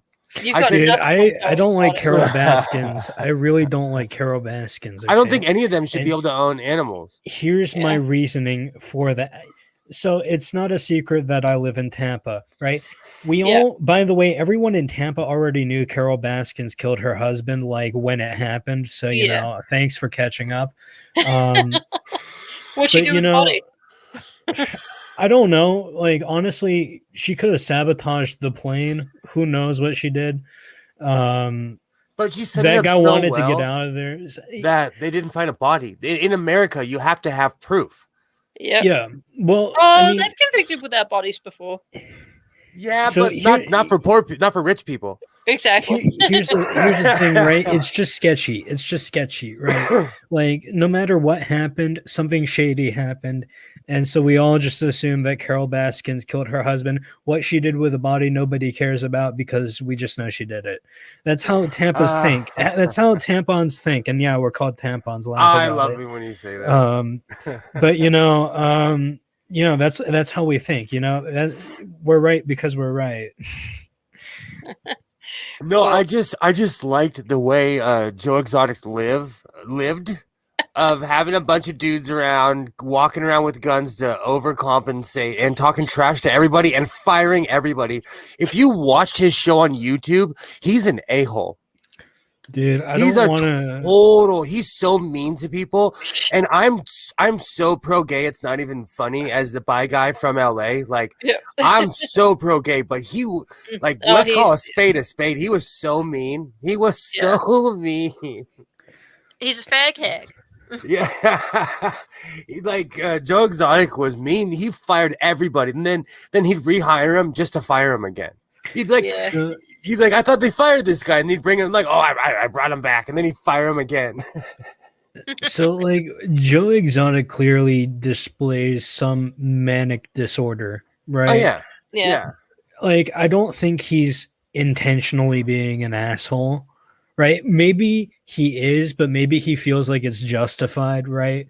Like, but like, my whole thing is, right, is you should know that you're treating these animals poorly. Like, you wouldn't want to live in those conditions, right? Well, we want to talk about poor treatment of animals. What about the other guy that was on it with his park up in South Carolina? Doc Yeah. and Teal. Antle? That's Yeah. Antle. D-O-C. I did that joke godless sewing. G-O-D. I did that joke until it wasn't funny anymore. That guy, like I'm telling you, I'm not scared of much, and that man legitimately scared me. Oh, Like, it he- creeps me out. Like, Oh, he's running a cult. No, but Hey, like, it's all, creepy. At least Joe Exotic, at least you knew Joe Exotic was for nothing but for sex and meth. At least he was honest, you know. And, yeah, and but like, I don't like the concept of drugging one of your partners just so they'll stay. That's like Oh no, I agree not with you. great. That's God, like horrible. God. I'm glorifying Joe Exotic, but he was a horrible person. I the one aspect that ticks me off is that he got snitched on by everyone around him. Yeah. You know, there was no loyalty. You know, there are nothing huge, but there's people I know that perfect example. There is super glue. There is a vase that is super glued in my mom's house right now. And still to this day, my brothers and sisters, no one has ratted or said a word to my mom. And we're going on 30 something years. You know, we're all quietly just don't tell my mother that secret. And she doesn't know my handle, so we're safe. We're There safe. you go. Yeah. No, it's just. But for everything Joe Exotic is, at least he's not a liar. You know. So he's doing 30 years in prison because other people wanted his stuff. And guess what? They took his stuff. Yeah. They did. And in the end, regardless of what anyone says, he was targeted, and the person who targeted ended up with his stuff. Yeah. Like that's add insult to injury. And what was I going to say? He thought he was going to get a pardon from Trump. I almost thought he was too. They had a limo waiting and everything. Oh my god. You know what? I don't think Joe Exotic had enough money because Trump pardoned Lil Wayne, another rapper. Like there were people brokering deals, and it was just well known. Like, look, if you have this kind of clout and this much money, if you have your buddy called Trump, you'll get a pardon right now. Yep. Well, where I know? live, you can pay to expunge your record. I wonder if we can do that here in LA. Probably because it's super, super liberal here. Yeah. But that's just our corrupt state trying to get money. I think that I don't even go to the zoo anymore. I used to say I used to take Isaiah every 2 months. I loved the zoo. We went in the rain a couple of times, like, and then after a while it just got depressing. Yeah. Especially like when I would see the gorillas, and then I'd go back and they'd be all depressed, just kind of chilling in the grass, like when it's 90, you know, they're like, what am I doing here? What am I doing with my life? I know, they're just pondering like in that same little enclosure, and it's tiny. The gorilla enclosure in the LA Zoo is gross. Yeah. The chimpanzee cage is huge, and the gorilla cage is 10 times smaller. I never understood that. No, me either. I don't think I've ever seen gorillas in captivity. I've seen tigers and lions and elephants, but I don't think I've ever seen primate. Well, I've seen like red-faced pandas and gibbons, but not gorillas. I've seen chimps and gorillas in captivity at Busch Gardens, which is a subsidiary of SeaWorld. So we all know how. Also, I worked for them as a janitor, and they treat their employees like shit. So overall, bad company. Not really great. And they capture fish and torture them. Yeah, do they really? like, they don't care about life at all. Like anybody's comfort, anybody like. Yeah, whether you're a human or you're an animal, you're an asset, right? And like they treat animals so bad. I don't like gorillas being in captivity unless there's a reason for it, like they're sick or like they would die on their own. Yeah. So when I was a little kid, my grandparents took my cousin and I down to San Diego, and I saw Shamu. Okay. And Shamu, I remember walking up to the tank. Shamu came up and splashed everybody. I saw Shamu eye to eye, and my first thought was, this tank isn't big enough. So even at as an 8-year-old or 9-year-old kid in the 80s, I was like, this tank is tiny. Even I was like, wow, how do they do this? And I've seen Keiko, which is Willie. Yep. Before Willie got released in the wild and murdered. Oh, I forgot about that. Thanks for that trauma. See, but that's why these places are horrible, because they turn these animals into house pets. And killer whales are some of the most ferocious animals in the ocean. They are like, go watch a documentary. You want to be on the killer whale side. Because of climate change, there's this one bay in Alaska where killer whales have come in, and the fisher people are like, these animals are taking all of our fish and we can't do anything. Yeah. Killer whales they're ferocious, but when you keep them inside and feed them fish, they turn into Shamu or Willie. So you want to talk about like fish theft? What about all these friggin' Chinese boats that fly flags from other countries so they can overfish the damn waters? Oh, don't even get me started on that either. That's why people like me shouldn't be allowed to be robots, because I would turn into I would just get my laser and annihilate all those people. Yep. Or at least like in Star Trek, The Voyage Home, which is one of the greatest movies of all time. When the Klingon bird of prey decloaks to save the whales. Who cares about the plot? It was still one of the greatest movies. One of my favorite movies was the one, I can't remember the name of it, but where they're going to go to the planet and get married naked. What was that one? Oh, It's not Generations. It is Generations. Is that the one where Kirk tells Picard, "I was hopping galaxies when your grandfather was in diapers"? I think so. Yeah, yeah, I love that movie. yeah. I say And that. on Wrath of Khan, Wrath of Khan. Greatest movie, one of the Yeah. greatest movies of all time. Yeah. It's just for the anger and the overacting, you Yep. cannot like, and I liked the reboots, but it still wasn't as good as the first Wrath of Khan. Yeah, but And I it was really liked the reboots. Yeah. I really liked them. like it's really fun. I don't know if they have anything like this in California. They probably do, but at one of the cinemas down here, we have D-box seats, and the seats move with the movie. It depends on what movie theater you go to, but yeah. Yeah, yeah, I love that. Like when Do I you first guys- found that, I was like, oh my god. Do you guys have IMAX? Yeah, we do. IMAX is Yeah, because this is what was great about it. It was in IMAX, it was 3D, and it had the D-box seats. so I have to wear these for driving, and I Uh-huh. love IMAX. I'll bring my glasses for IMAX. Yeah, I love going to IMAX movies. yeah. When I was a kid, they re-released Fantasia in the year 2000. I say kid, but I was like 18ish.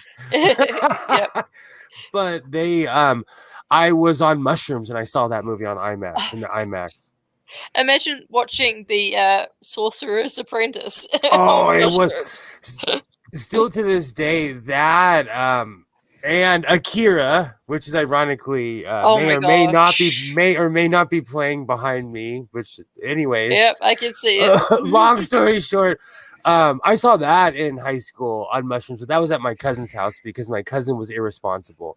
And everybody has that one cousin Yep, everybody does. where they're feral.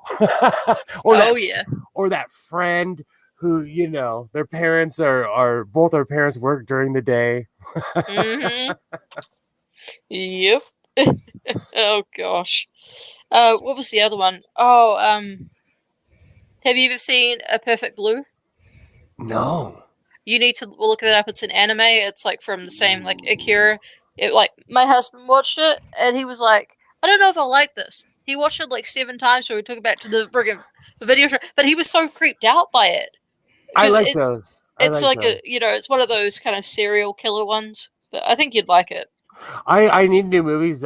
So there is a video rental place by my house. Video rental? Well, she's the woman who runs it is a genius. She opened up also a UPS store and she's a Notary Republic. Hey, So she's a hustler. so business is good. Business is good. But she owns the building, and like I go and buy all the late 80s and early 90s Magna movies. So it brings me back to when I was a kid, Like Yeah. I have a crystal triangle on this TV right here. Because I'm a total geek. Absolutely. I'm trying not to get the stream shut down, but I love that movie. I see it. I love that stinking movie. Oh gosh. But she sells all these old VHSs, and I walked in and she told me, she's like, look, I'm gonna go get the rest of them at my other store because you're just buying them one by one. I'll cut you one heck of a deal. I was like, okay. But during the I feel like a genius because I bought all these before the pandemic. Yeah, exactly. It's like the tube TVs. Those are going way up in price because everyone's pulling out the Nintendos and everything, blowing the dust off. Exactly. But I have an old school. I have a Mac right here that's from 2012. Uh-huh. But it's still useful. It can't do all the stuff that this one does, but it's still. But I have a converter where I can play the Nintendo 64 on my computer.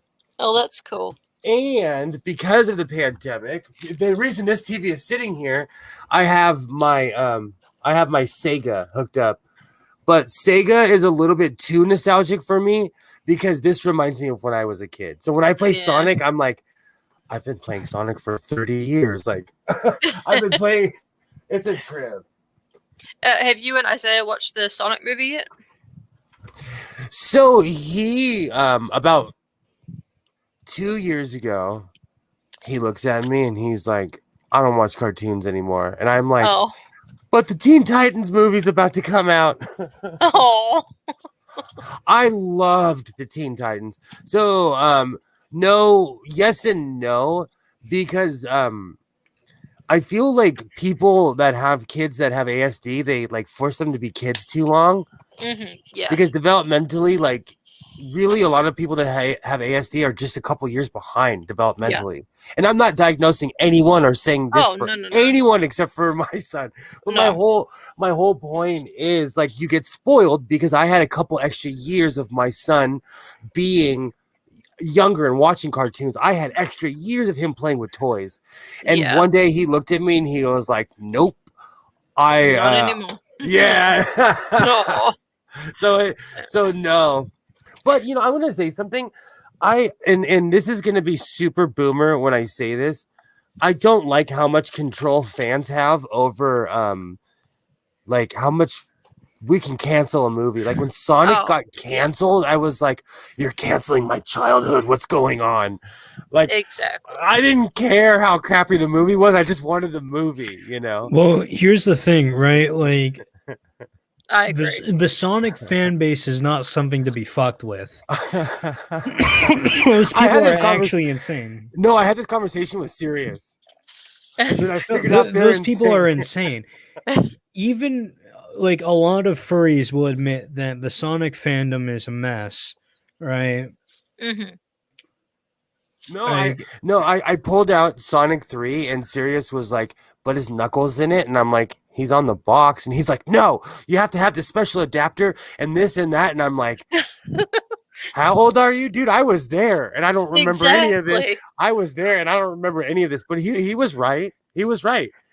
Yeah. I just, I bought the game at the Goodwill because it said Sonic 3, and I was like, yeah, it brought me back to when I was a kid. Yeah, we'll see. I got a lot of hand-me-downs from my cousins because they were, I was the slightly younger one. So, like, I had Commodores, I had Ataris, I had a Coleco. I had a ColecoVision because of my brothers. Yeah, I was the youngest, so I got hand-me-down everything too. Yeah. Hand-me-down everything. But that was cool. By the time the Nintendo came out, I had, there was people like, oh, I'm tired of these games. So when I came around, my brothers, they handed me a Nintendo with a whole stack of games. Don't take this the wrong way, but I'm going under the desk. Okay. No, my fucking sewing kit fell and everything. Oh, that's the worst. Oh, that's the worst. I can still hear you. No, I know. I do that all the time because that's why I don't even like keeping liquids on my desk because I'm goofy and I flail my wrists about a lot. Yeah. I have a space like that's just arm's reach away, and it's like if I extended my arm this far anyways, I'd be hitting my laptop, right? So like I got like a little pocket where I put my drinks. Speaking of which, I need a drink. I'll be right back. Not an alcoholic drink, but like just a drink. So Trial, is it Trial? Tria? Tria. Yeah. So I almost failed 10th grade because of Final Fantasy VII. I just told you my age. I literally almost failed 10th grade, and it wasn't because I didn't study. It's because I played that game every day. Yeah. Oh, sorry, Tria. I loved Final Fantasy. That was my game. And like I'm still torn of getting the re-release or the newer version of it. It's on the PC, right? Yeah. And and also like, and see, that's the thing, like even for as much time as I have, I don't have time like that because I get hooked on those games. I've been like that my whole life.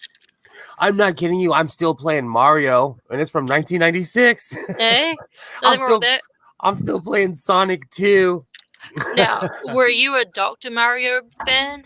Yes, but one of the reasons I got a Nintendo 64 was because I was a PlayStation kid. Yeah. My brother came to me and was like, "Look, man, there's this new thing called a PlayStation. Let me show you something."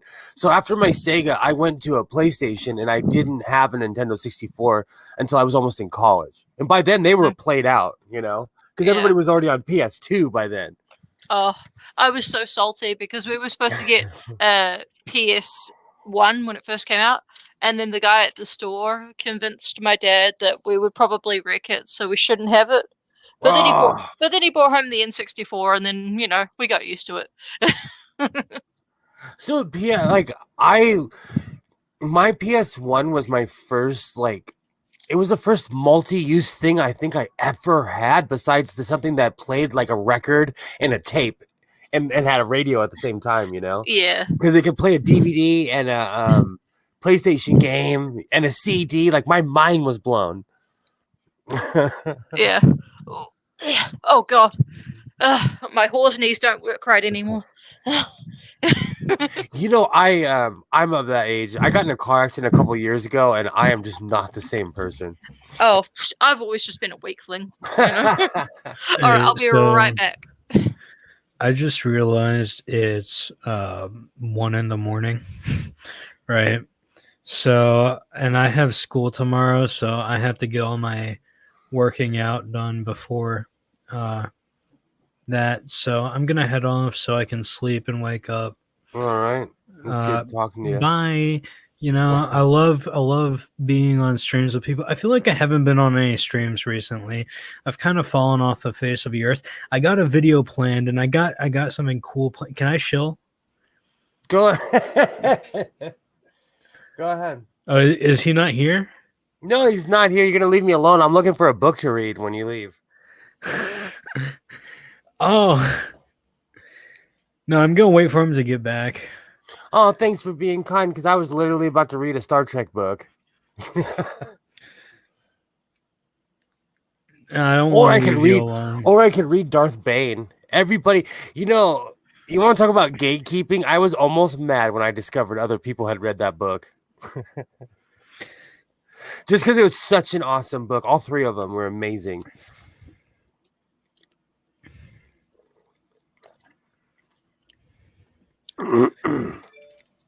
Oh, what the fuck?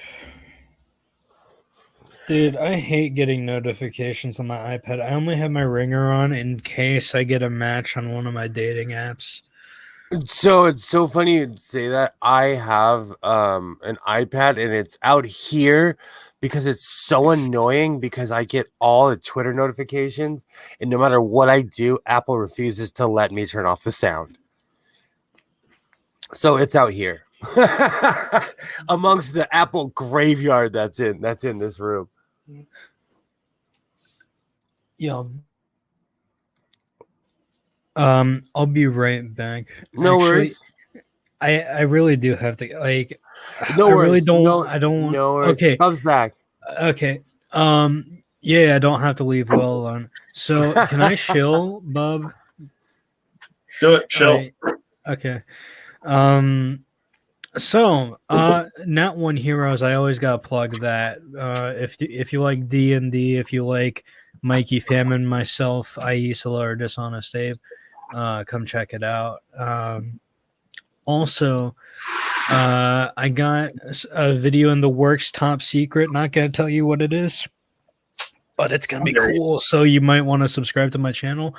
Or I'm going to start doing streams where I'm going to get a panel on, and I'm going to discuss some science-based topic that I've researched that week.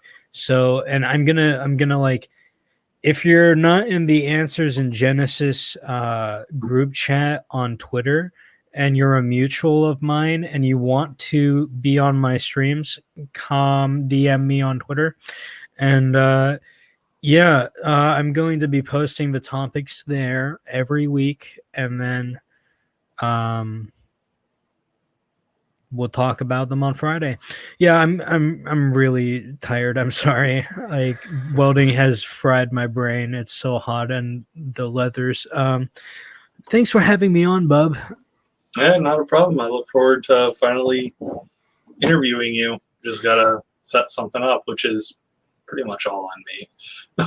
Yeah, I mean, like the weekends are completely free, right? I have 3-day weekends, so whenever's fine with you, I'll make it work, right? I'll set an alarm or something.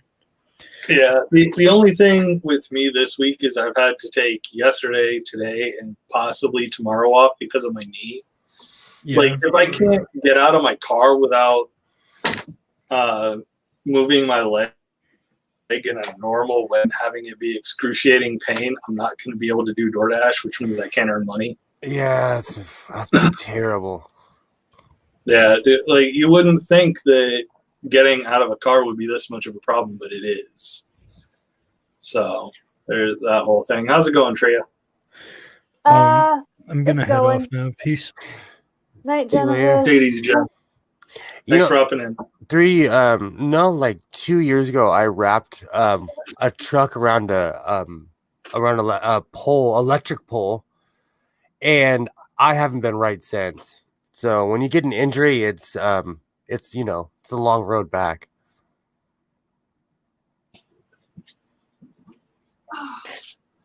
Yeah. It took me a month to learn how to walk again, basically, after my accident. Yeah. Well, I mean, after the accident, actually, this accident is probably the reason I had a channel, because I had a shit ton of extra time. But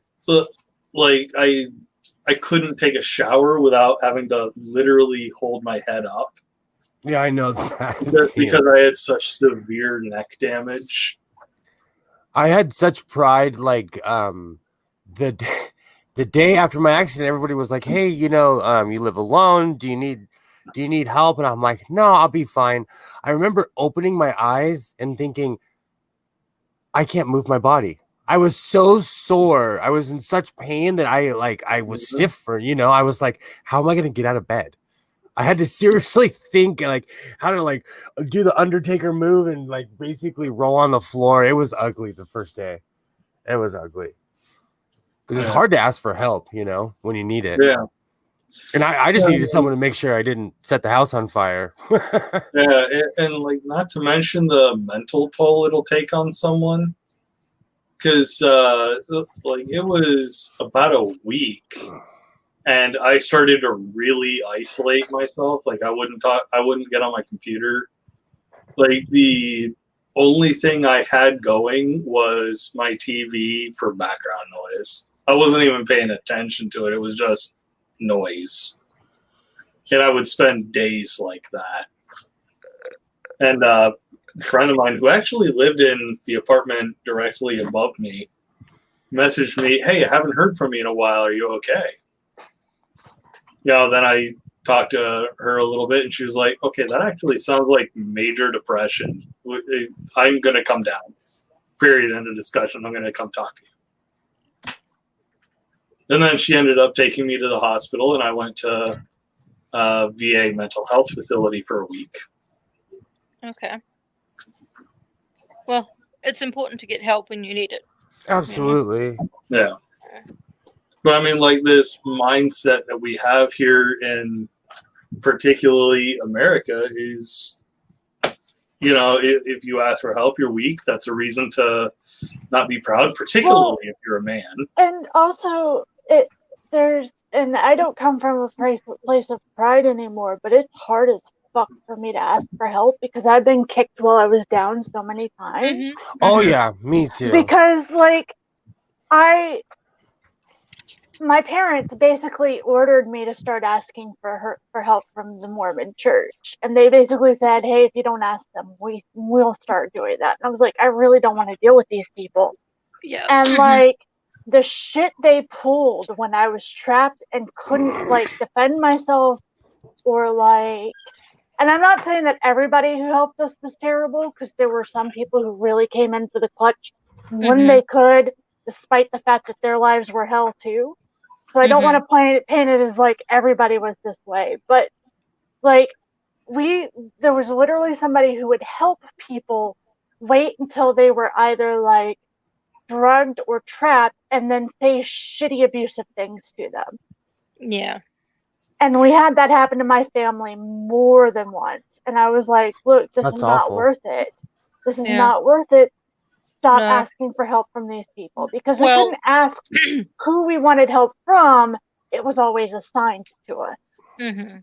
Well, the mighty YouTube algorithm has been sending me these videos about how there's these, was it Christian behavioral boarding schools, like therapeutic boarding schools? I can't believe that sort of stuff is happening. Well, I can, but it's disgusting that's happening in this country. Like girls who are going there for help for having like eating disorders are being shamed for their eating disorder. Abused. All sorts. I just can't. Yeah, well, that's how Christianity essentially works. Is that you use shame to try to coerce people into doing things, and it's not. Sometimes a little bit of shame can get the job done, but really that's rare, and it shouldn't be like the main go-to or as extreme as it is right now. So I mean, there are things you absolutely should be shamed for, but I think Christianity misses the mark on all of them. You should be shamed for homophobia, transphobia. Oh yeah, I agree. I'm You just should be saying shamed. it shouldn't be the default go-to for everything. Yeah, and that's how Christianity treats it. yeah. We shame you, and then you change your behavior. Like the way I operate, it's like, okay, someone says something transphobic. That's kind of shitty. But you know what? Maybe this person's just coming from a place of ignorance. So I'll start with that, and then they continue on. It's like, okay, clearly you're impervious to learning. So now I'm just going to shame you. Yeah, and I've learned a lot quicker, like little hints, and I couldn't tell them to anybody else. But I've learned a lot quicker to spot whether or not somebody is willing to learn, because you'll notice I don't ever argue with people over shit. I don't have it in me. But if that person's willing to hold a discussion, I'm usually like right there going, okay, we'll talk you through it. I don't care how ignorant you are, but if you're willing to learn, let's go. Yeah. See, I have no problem being argumentative. That's totally fine. The problem is that if you're being too ignorant, if you're being too impervious to learning actual facts, I can get mean. That's my problem as well. Recently, there was somebody who was brought back eugenics. And they were saying all black men are predisposed to this and that, and I tore into this person. Stephen Molyneux, is that you? and then there was somebody who I respect. They platformed this person this morning, at least on USA time, and I kind of went off on this person. And later on, the eugenics guy called this other person the N-word. No. So, and all of this started because this eugenics person has a African-American girlfriend who was spouting some Candace Owens PowerPoint. Oh, I hate God. So I went hate her. off. I went, and this was 5 days ago. And she said something so outrageous that other people wanted to platform her to clear what she said. But then we found out it was her significant other, and he's just a flat out racist. You can't talk to people like that. Well, see, the thing is that like I can get mean, but if it's something that I care enough about, if I get into an argument with somebody, I will relive that argument in my head for days and not be able to let go of it. So that's not healthy for me. So I do what I can, which is talking to people who just may not know better, who want to do better. So I 100% agree with you, and that's why I've taken 3 steps back in the atheist community. Yeah. I 100% agree with you. I used to hang out a lot in a lot of different live streams, you've noticed, I don't really show up to a lot of them anymore. Yeah, I've Same. noticed. Yeah. There's, you know what? There was I don't know. It's weird. You know, the internet is like anywhere else. I said this yesterday about atheism in general, but the internet is like anywhere else. You get people you don't like. It is society. It's peace. It's involved with humans. You know, so you're gonna brush up against people you don't like. You know, it's life. Well, there's the difference between I don't like somebody and I can tolerate being around you, and okay, you know what? You're spouting off shit and I don't feel comfortable, and I am not in the good headspace to even deal with you right now. Yeah. That's So, why see that's ya. why I always say I want to have peace, because quite honestly at my house, like, I have peace in my house. I can go in my backyard and hang out, you know, in my everyday life. So I don't want to come online and be yelling and screaming at people. I made a promise to myself that I wouldn't come online and like be in here yelling and screaming at my computer, and I'm Yeah. sticking to it. See, I made that promise too, and then about a year and a half ago, Caitlin Bennett made a video saying that government employees are just a bunch of fucking welfare queens. Oh and yeah, oh yeah. barely be paid. Oh, I'll You know, admit it. I don't know. that's like the first time I met Matt Powell. Mhm. Not face to face, but you know, That shit, online. okay. And I was like, you want who to do what? Because it's always the weaklings who I call on a righteous government, because he would never stand up for what he believes in, because he knows it's a losing cause, you know. But he wants the government to execute Yeah. homosexuals, as he says, when he's a coward. Yeah. well, in a yeah. very You know small what? sect. I don't remember who this was because it's a small nobody Ohio representative. She said that we should follow the example of Texas, and I can't remember the other state that's opening up 100% despite scientific. Probably Oh, is it Florida. Marjorie something? It's somewhere in the South. It's It's not. probably Florida. I haven't been paying attention because I'm just like, It's you know either what? I'm tired of Florida or watching the news. Louisiana. News. My fucking governor trying to kill us all. Yeah. Like, it's not going to change at this point. So I'm not paying attention to what he's doing anymore. I'm just Yeah. counting down to April 5th when I can hop online and be like, hi, I am signing up my entire fucking family and maybe a few others for us to hop in a fucking caravan of cars and go get our vaccines.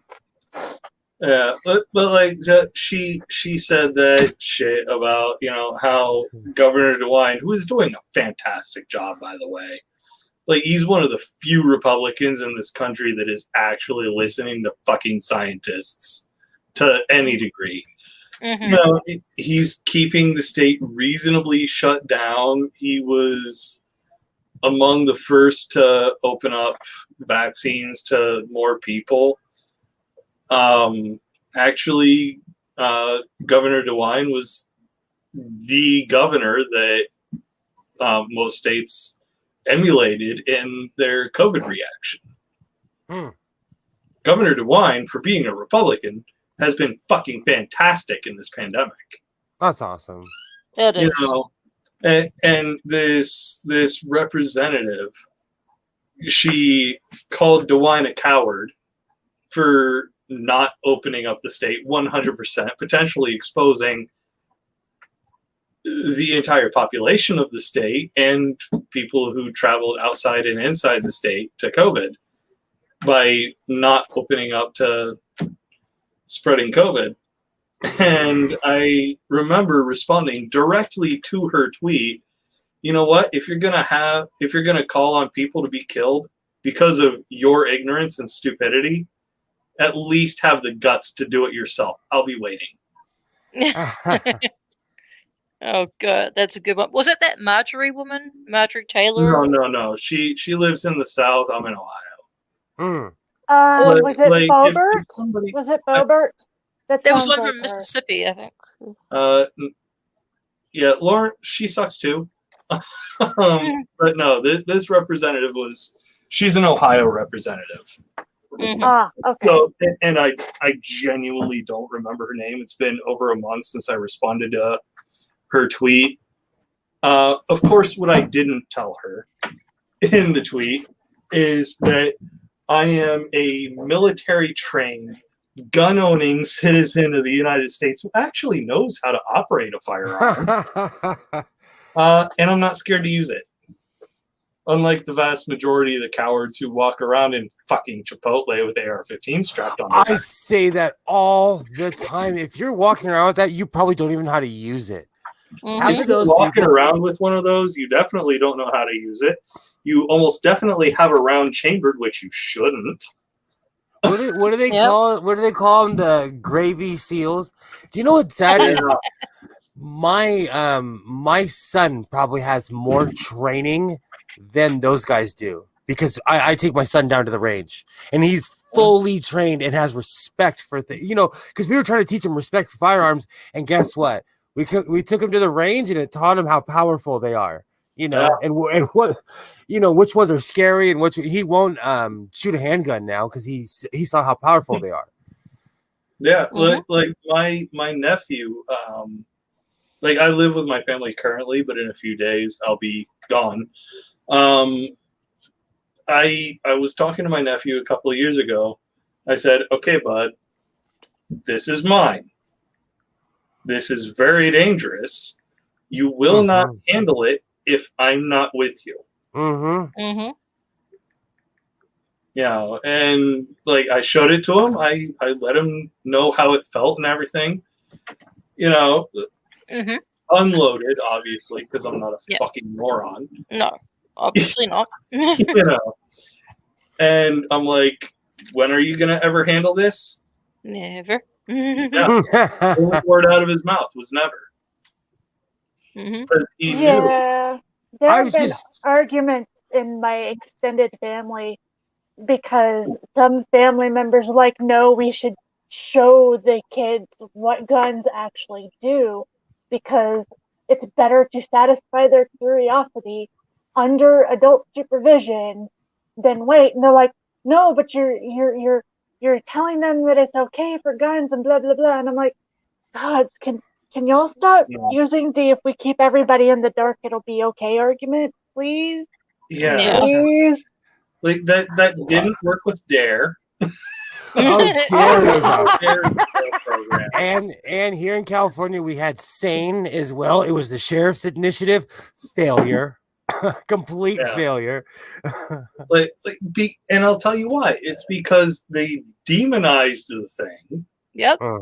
and exactly made it what something taboo that we wanted to try. Oh, and when I was in the 6th grade, they brought fake drugs in the school with like a chart. And they're like, "This is what it looks like." And they brought like some like hay filled that looked like weed. They're like, "This is what weed They looks brought like." real stuff to our school. See, they never did that with me, but that's because where I live, like when I was growing up, it was just like the cheap meth. When I was a kid, everybody like hippie drugs were still around, so they would tell kids tell kids don't do acid, and then you'd ask the next logical question, "What's acid?" Exactly. and then you go home. I was a very curious kid, so I'd go home and ask my dad because I knew my dad would tell me the truth because he was in the Navy. So I knew if I asked him anything, he'd tell me the truth. You know. Yeah, well, I mean, okay, so here's the smart thing my dad did when I was a little kid, right? When I was like 10 years old, I got curious. He ordered a beer at a restaurant, and I'm like, what is that? Oh, no. You know, and of course, it was fucking Michelob or some nasty ass shit like My that. pops drank Michelob. Because my dad's a fucking plebe. Not since I introduced him to good beer. He's not a fucking It's plebe. so cute how you guys say plebe and I say pleb. But at the time, it was like Michelob or Miller. I could smell it. The second you said Michelob, I could smell the old school Michelob. Oh, you know, but he was like, it's beer. Do you want to try it? I was like, yeah, why not? Yeah, because I figured, it's gonna be like a kid drink, like chocolate milk. Next Boy, did that minute. backfire on me. I thought it was nasty. I didn't try beer until I was 19. I was 3 years behind. You know what's really funny? My Children. pops was the same way, but I liked the taste of beer. And I oddly liked the taste of cigarettes. When my dad caught me smoking, he did that old school thing where he sat me down and made me smoke a carton. Okay. Yeah. Well, I got sick. I puked. I came No back the next kidding. day. I grabbed the rest of the cigarettes and I finished the carton. Yeah. You were hooked. Oh, I was hooked from that moment. Yeah. It backfired. So it's one of those things. And I quit smoking nicotine 3 years ago. Yeah.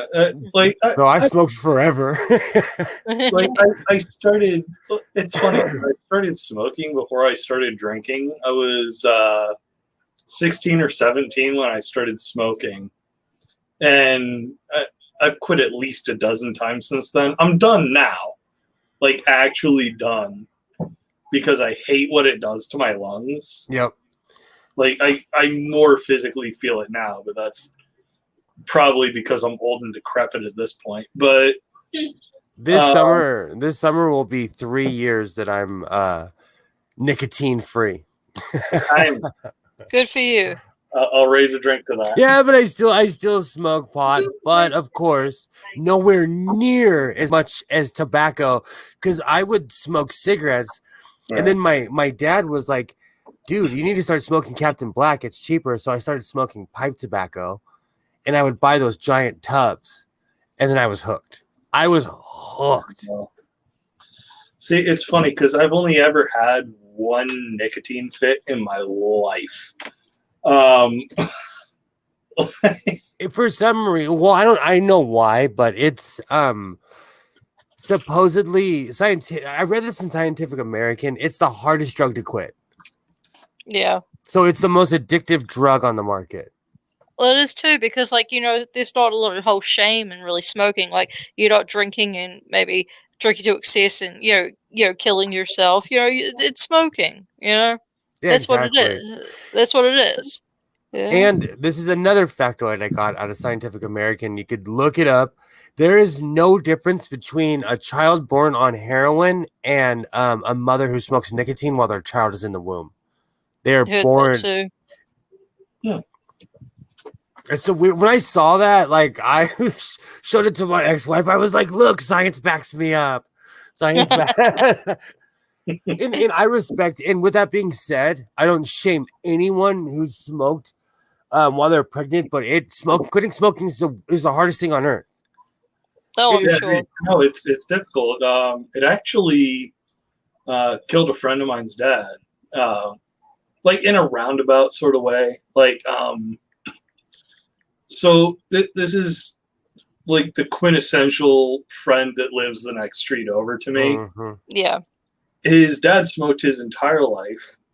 My friend's entire life, I should say. Mm-hmm. And like this coming from the guy who, when I was like 3 years old, went up to a strange woman who was smoking and said, "You're gonna die." That's literally a thing I did. Oh wow! Gosh. Yeah, I was 3 years old. I went up to this woman that I didn't know who was smoking. I was like, "You're gonna die."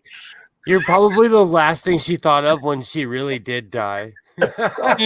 Oh, I was in kindergarten and they had just started putting out Dare. And they thought that it would be cool to show a bunch of like 5 and 6-year-old people who had lost their vocal cords to cancer Yep. and had like the robotic voices. Yep. And oh man, that gave me nightmares for years. Well, where I come from, they're on the packs of cigarettes has like rotten lungs and stuff, and like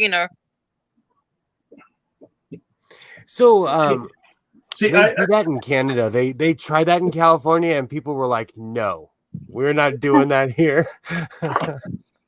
it's funny because like I remember when Dare started to roll that shit out where I was, and the first thing that came to my mind when I saw that was actually a joke that was made many years later in a Scrubs episode when JD's trying to convince a patient to not smoke. And he puts the thing up to his throat and he's like, "Would you like to play a game?" So a long time ago, I drove a crappy 1983 VW Rabbit. My gosh. And it was stick. My car broke down in some town between LA and San Francisco. I was out in the middle of nowhere. I honestly do not know where I was. I was at a gas station. My car broke down. I was stuck. There was this guy. I'll never forget his name. His name was Clark. He walked up and he had one of those things. And he taught me how to jumpstart my car. Oh, bless. Clark, he taught me a skill and saved my anxiety-filled life at the moment because I was like, I'm stuck here. And I asked the lady, I was like, "Are there any mechanics around?" She's like, "Yeah, go to the bar. She's like, "Yeah, he's the one guy who won't curse you out." And I'm like, I'm not effing going in there. That's great. Oh, I'll never forget that. Like, I'm so screwed right now. I am so screwed. But Clark came out of nowhere and saved me. But I'll never forget, he had one of those things. I didn't care. But I was raised around people with disabilities, so I do not flinch at all. You know, to me, people are people, you know. Yeah. I accept people for who they are, but that... Oh, that reminds me of a story that made me feel so fucking bad. Like, I don't get to go out much to eat. This is pre-COVID. Because like my husband, we only have one car running, and my husband works Monday through Friday. So whenever we get to go out, like I want everything to be, good. Like I'm excited and everything. Someone told us to go to the specific buffet that they said was really, really good. Like I got in there, and like we paid to sit down and eat. And I walked to the buffet and I burst into tears crying because I'm like, this is just fucking cafeteria food. I don't want this shit. And my husband's just eating because he just fucking eats. He doesn't care what he's eating so long as it's food. And I'm like, can you please get the manager? Because I really, I hate this. Is disgusting. I don't want to eat. Can you just, give me my money back? He's eating. He's fine. And when the manager came out, you could tell he had a pig leg.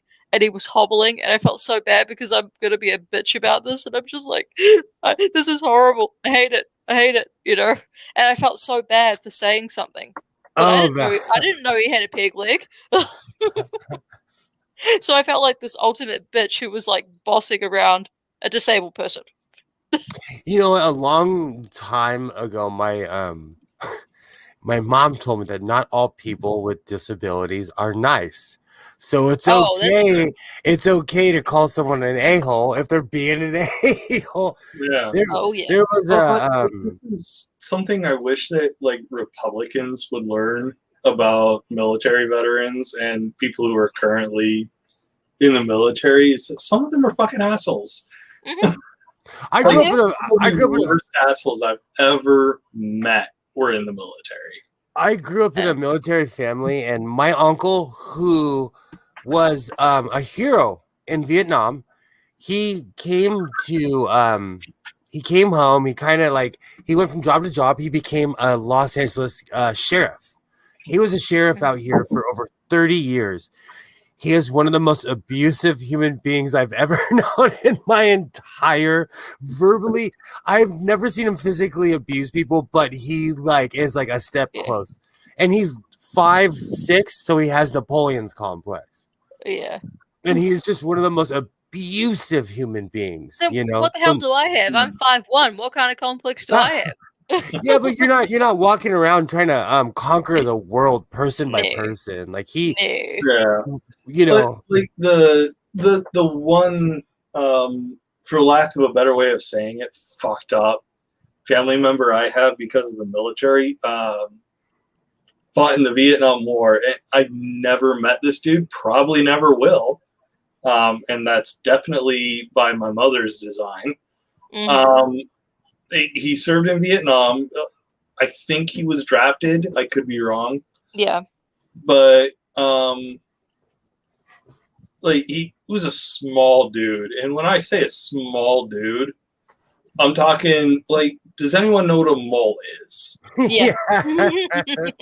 Yeah. Yep.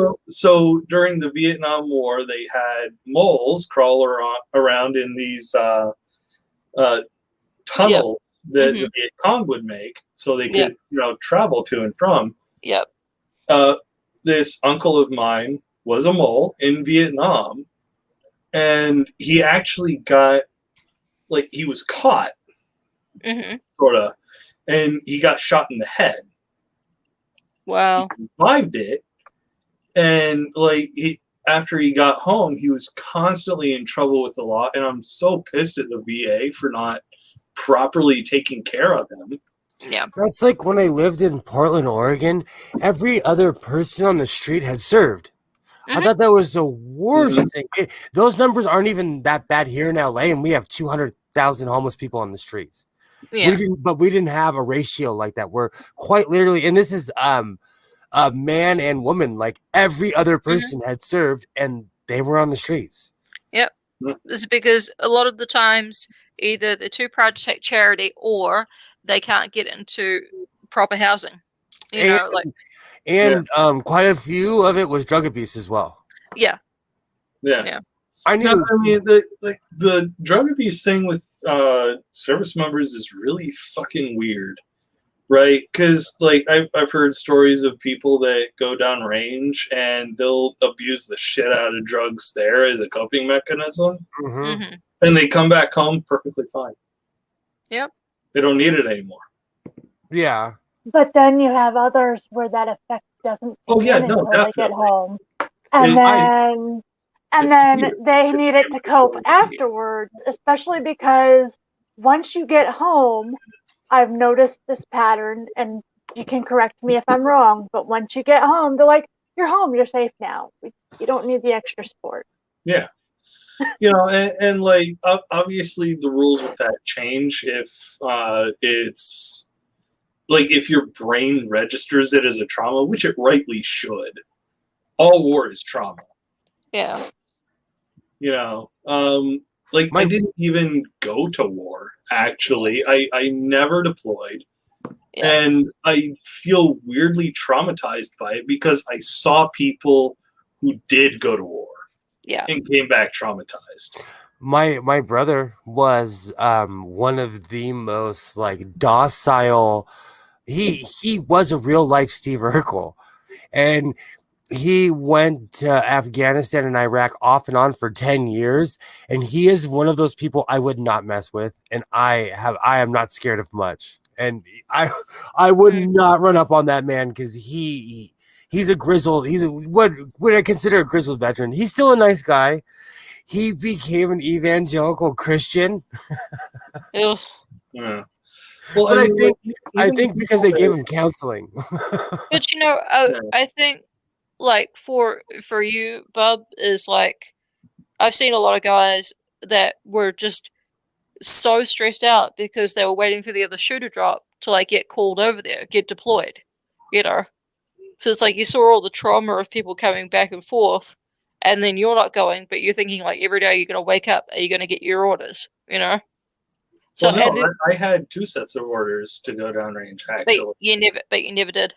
Yeah, I never did, and that's because of my doctors. When I was in, you had to fill out pre-deployment medical shit to be sure you could actually go, because if you were not healthy, you were a liability.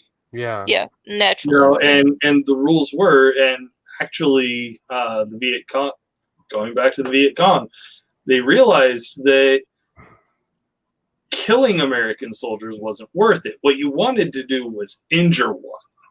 Yeah. Because what would happen is 2 people would have to drag the one guy out of the field. So by shooting one guy in the leg, you got rid of 3 people. Yeah. And obviously we learned, the U.S. military learned that lesson. So they want to make sure everyone's good to go before everyone goes downrange. And I mentioned breathing issues in my medical form.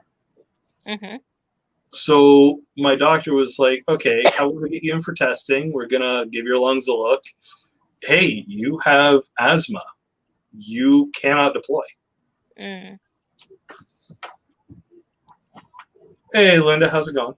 It's going good. Thank you. Thank you. Right on.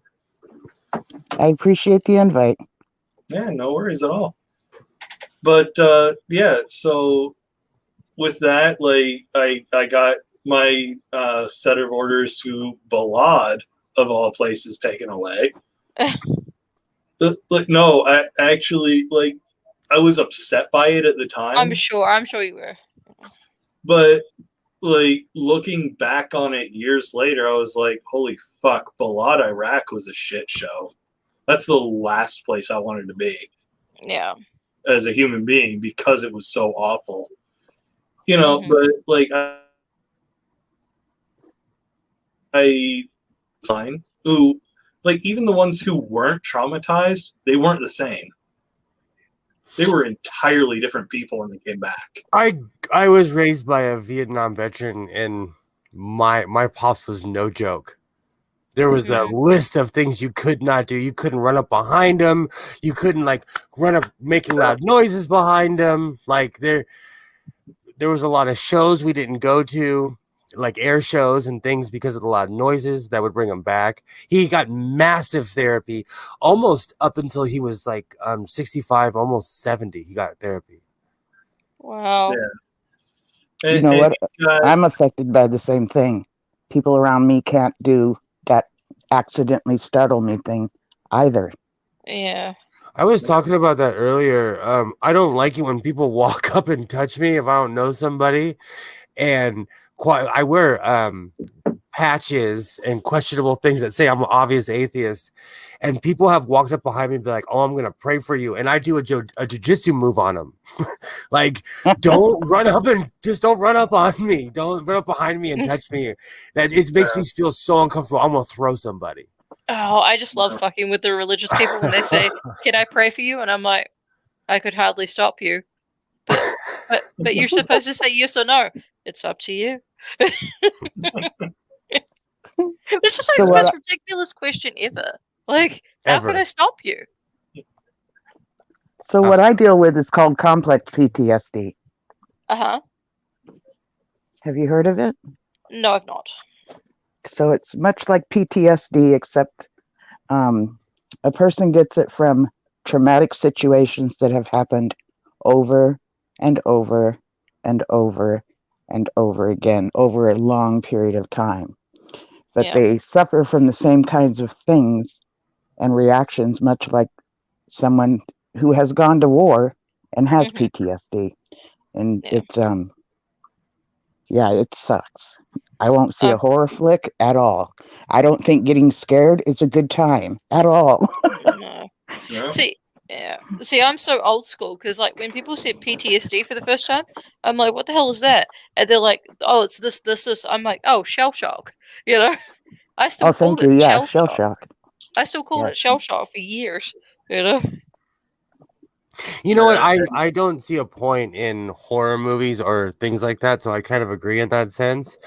But I've kind of always been like that. I don't know if maybe it is because of trauma. See, I'm just bored by horror flicks. They're not. Oh, I know. I laugh.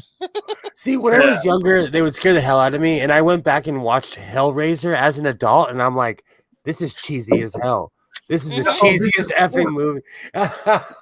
This is fucking summer camp right here. But when I was a little kid, I was like, oh, what the fuck is this? Yep. Yeah, don't. What I don't get is people like I actually made a video like about this like a month ago when Casey Neistat was like, "Oh yeah, I wish I could go back and live like I could be born in time to serve for World War I and serve again in World War II." What? I fucking went off on this dude. There are people that I don't have patience for, and people who say shit like that, they are one. Yeah. And I'm like, what? Fuck all about what you're talking about, Casey. I didn't go to war myself, so I'm not going to make believe, but I have seen the effects of it. I've seen people come back, not even remotely close to the same people they were before. I've seen it wreck lives with post-traumatic stress. This is not something to joke about. It's not fucking comedy. And their families' lives for generations. Yep. No, it's not comedy at all. Because you've got the traumatized people who then raise kids who become likely traumatized in some way because they're being raised by a traumatized person. Yep. It takes how many sets of children to even out? Oh, yeah. Yeah. When I was a kid, this guy in an orange Mustang called my mom a fat bitch or something. And long story short, my dad, hold on. Gotta put my boots back on. I forgot. Massive static electricity. Yeah.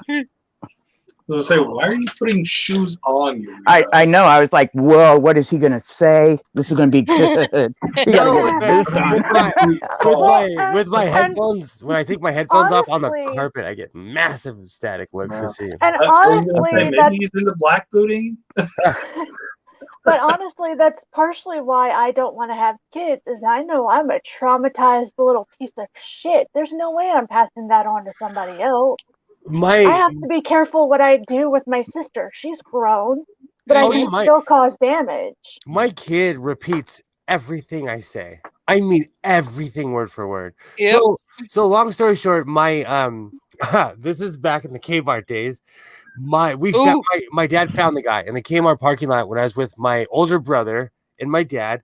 He put a dry cleaning bag over the guy's head and beat him with a tire iron. Oh my god. My dad takes my brother and I into Kmart, gets us an icy. I'm coming out drinking my icy, and the cops show up. They're asking the guy, like, hey, who did this? He looks right at my dad and he's like, I don't know. And he's like, okay. He's like, okay, get in the car. Wow. People don't realize, like, veterans are no joke. They're nothing to be messed with. If you cross the line, you're lucky they didn't kill you. You know, if you cross that line, you're lucky if they don't put you down. You know, so yeah, I don't remember the context in what this happened. I don't remember what was said, but there was one point someone was talking shit about military veterans with PTSD. I just looked at them, and in the quietest voice that you could possibly imagine me, of all people, having, in the calmest voice that you can imagine me, of all people, having, I said, you're going to walk out of this room right now or I'm going to kill you. Oh, gosh. You were so done before you even told them you were done. When I say they took my advice. There you go. Jesus. It's easy to say anything in hindsight. You can say anything in hindsight, you know. Yeah. I see that all the time when people call themselves activists and speak on certain things. I have a few questions for them. I have quite a few questions for them. Like, it's interesting because, like, considering who I am, I know I have to quiet myself on a great many things. Otherwise, I will get scary murdery. Like in the story I just described. Yeah. So I quiet myself an awful lot, which I to people who know me means that when I speak, you're going to want to stop and listen. Yep. I was like that today with that eugenics guy, because a couple of days ago, this eugenics guy was like, meet me somewhere. And I'm like, you don't want to meet me. Trust me. Trust me. You don't want to run up on my house. You don't want to meet me. Trust me. I love being the opposite and being like, by the way, I'm bringing up pistols. I love being the opposite because they're like, what are you, a coward? And I'm like, fuck yeah. I'm a coward. What you gonna do about it? That's a total Doctor Who line when they're like, when the Daleks are like, are you a coward or killer? And he's like, I'm a coward every time. I mean, in a Love way, that. being a coward is better because you don't have that dragging on you. Yep. Absolutely. See, I just say to people, look, I don't look good in orange or stripes, so I'm not meeting you. I always tell Thank people you. that I love that. they're not worth me wearing orange. Exactly. I ain't Yes. wearing orange for you. Uh, I like they- my freedom. like, Yeah. I'm one of those people. Like, if someone calls me out like that and they're like, "Oh, meet me somewhere," I'm like, I'm not worth being the last person you'll ever meet. That's it. See, but Mm. I'm from a different generation where you don't like. We used to call it phone banging, where people would run their mouth on the phone. They'd get all tough on the phone. You'd see them in person. They'd run when they saw you. Oh yeah, oh yeah. No, They I run. actually remember. I don't remember the term, but I remember that behavior Like because so. I grew up with the landline. So the internet, too. it took me a while. It took me a while to get used to people with internet muscles. Because where I'm from, if you say something, you better back it up. Because someone Yeah. you can't in LA, you can't tell Oh, someone I'm gonna off I grew you. up in LA too. Yeah. You know they're gonna yeah. come at you. You're gonna tick off. You're gonna find that one person who's gonna catch you. Mhm. You know, and that will be the last thing. I've been shot at. I've told this story 100 times. My ex girlfriend, we lived on Hoover Street, and she told me, "Don't go down Normandy." And one day I was wandering, and my dumbass went down Normandy. Oh And no. these people pulled up, and they were like, they asked me, they're like, "Are you William?" And I am, and I was like, "No." I said, "No, I'm not." And they looked at each other, and I ran. And these idiots shot in front of an elementary school while the kids were out on the playground. Like LA is it's lit. It's a crazy ass place, you know. Mhm. I learned why we don't go down Normandy. Yeah. Yeah, don't go down And Normandy if see, you have a generic name. Florence ran right through my city, the city I grew up in. So talk about Florence and Normandy. That corner happened. Oh yeah. I moved Yeah. away from that whole area because it's just not a Yep. place to raise a kid. That's exactly what happened to me after Florence and Normandy happened. I looked at my kids and said, I think I need to move you out of here. And it was Yeah. because of my kids. Yeah. And it was tragic, actually, because the city I lived in was a huge Hispanic city, you know, and, you know, many of them were undocumented, but they were family people and they were good people. You know, generations down, Absolutely. the gangs happen and that whole turf thing happens. But the Hispanic families, for the most part, are good, loving people. So like when They I don't lived, want to bring attention to themselves, you know? oh yeah, when I lived in MacArthur Park, I every Saturday the Hispanic population would start, well, it'd be more like Friday night, but they'd start making food like Yep. Saturday And the morning. music started. Oh Yes. yeah.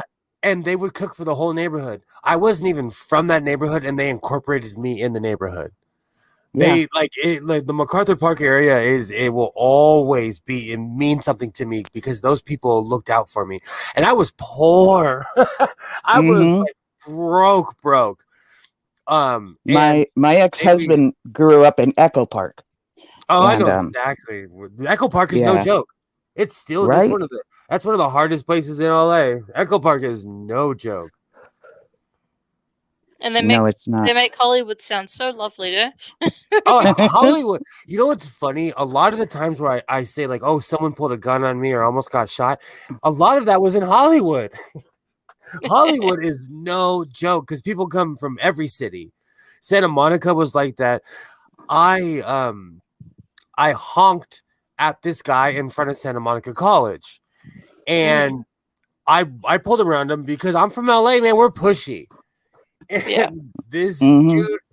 dude came out the back seat and he pulled an effing Mac 11 and put it towards the driver's side where I'm at. And he was like, shit. you trying to die? And I said, nope. And I did a total lax action hero like driving move down some random street in Santa Monica. And they came looking for me. And they we passed each other in the intersection, and this fool came out again with his gun. LA is no joke. Yeah. But they respect the mothers. Fortunately, I know when I became a mother, there was this ultimate respect for the mothers, and that was, you know what I'm talking about? I know exactly what you're talking about, because there is a code, but a lot of that, 20 years ago, it was based on race. It was blacks and Mexicans shooting each other, and then it morphed into the cops, and then it progressively has just gone from neighborhood to neighborhood. LA is such a strange place. And right now with the homeless issue, we have over 200,000 homeless people on the streets. Wow. So it's like I said earlier, it's become trash city. Yeah. See, where I come from, they won't let you be homeless. There's so many resources and busybodies. Even if someone wanted to be homeless, it's nope, you're not allowed to be. That's interesting, because right about the time COVID-19 started, there was a huge attempt to get everyone off the streets so that they would all have a room to stay in. It was Operation Turnkey or something to that effect. And it was making it to where different hotels or motels would be able to put these people up. But I don't know how long that lasted. Yeah. And I don't know what's going on with that today. But it was so that they could keep not everybody catching it all at once, so that the medical field wouldn't be bombarded all at once.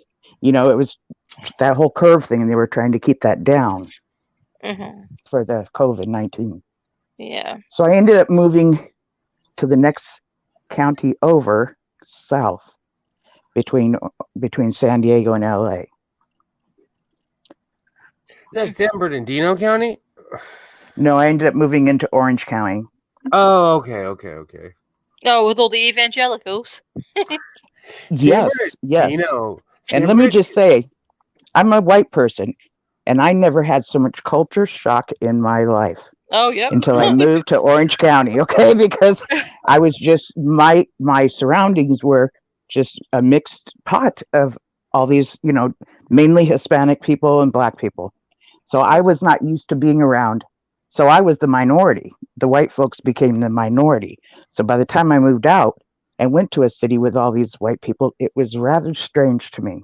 Yeah, Orange County is the last bastion of the suburbs. Yep.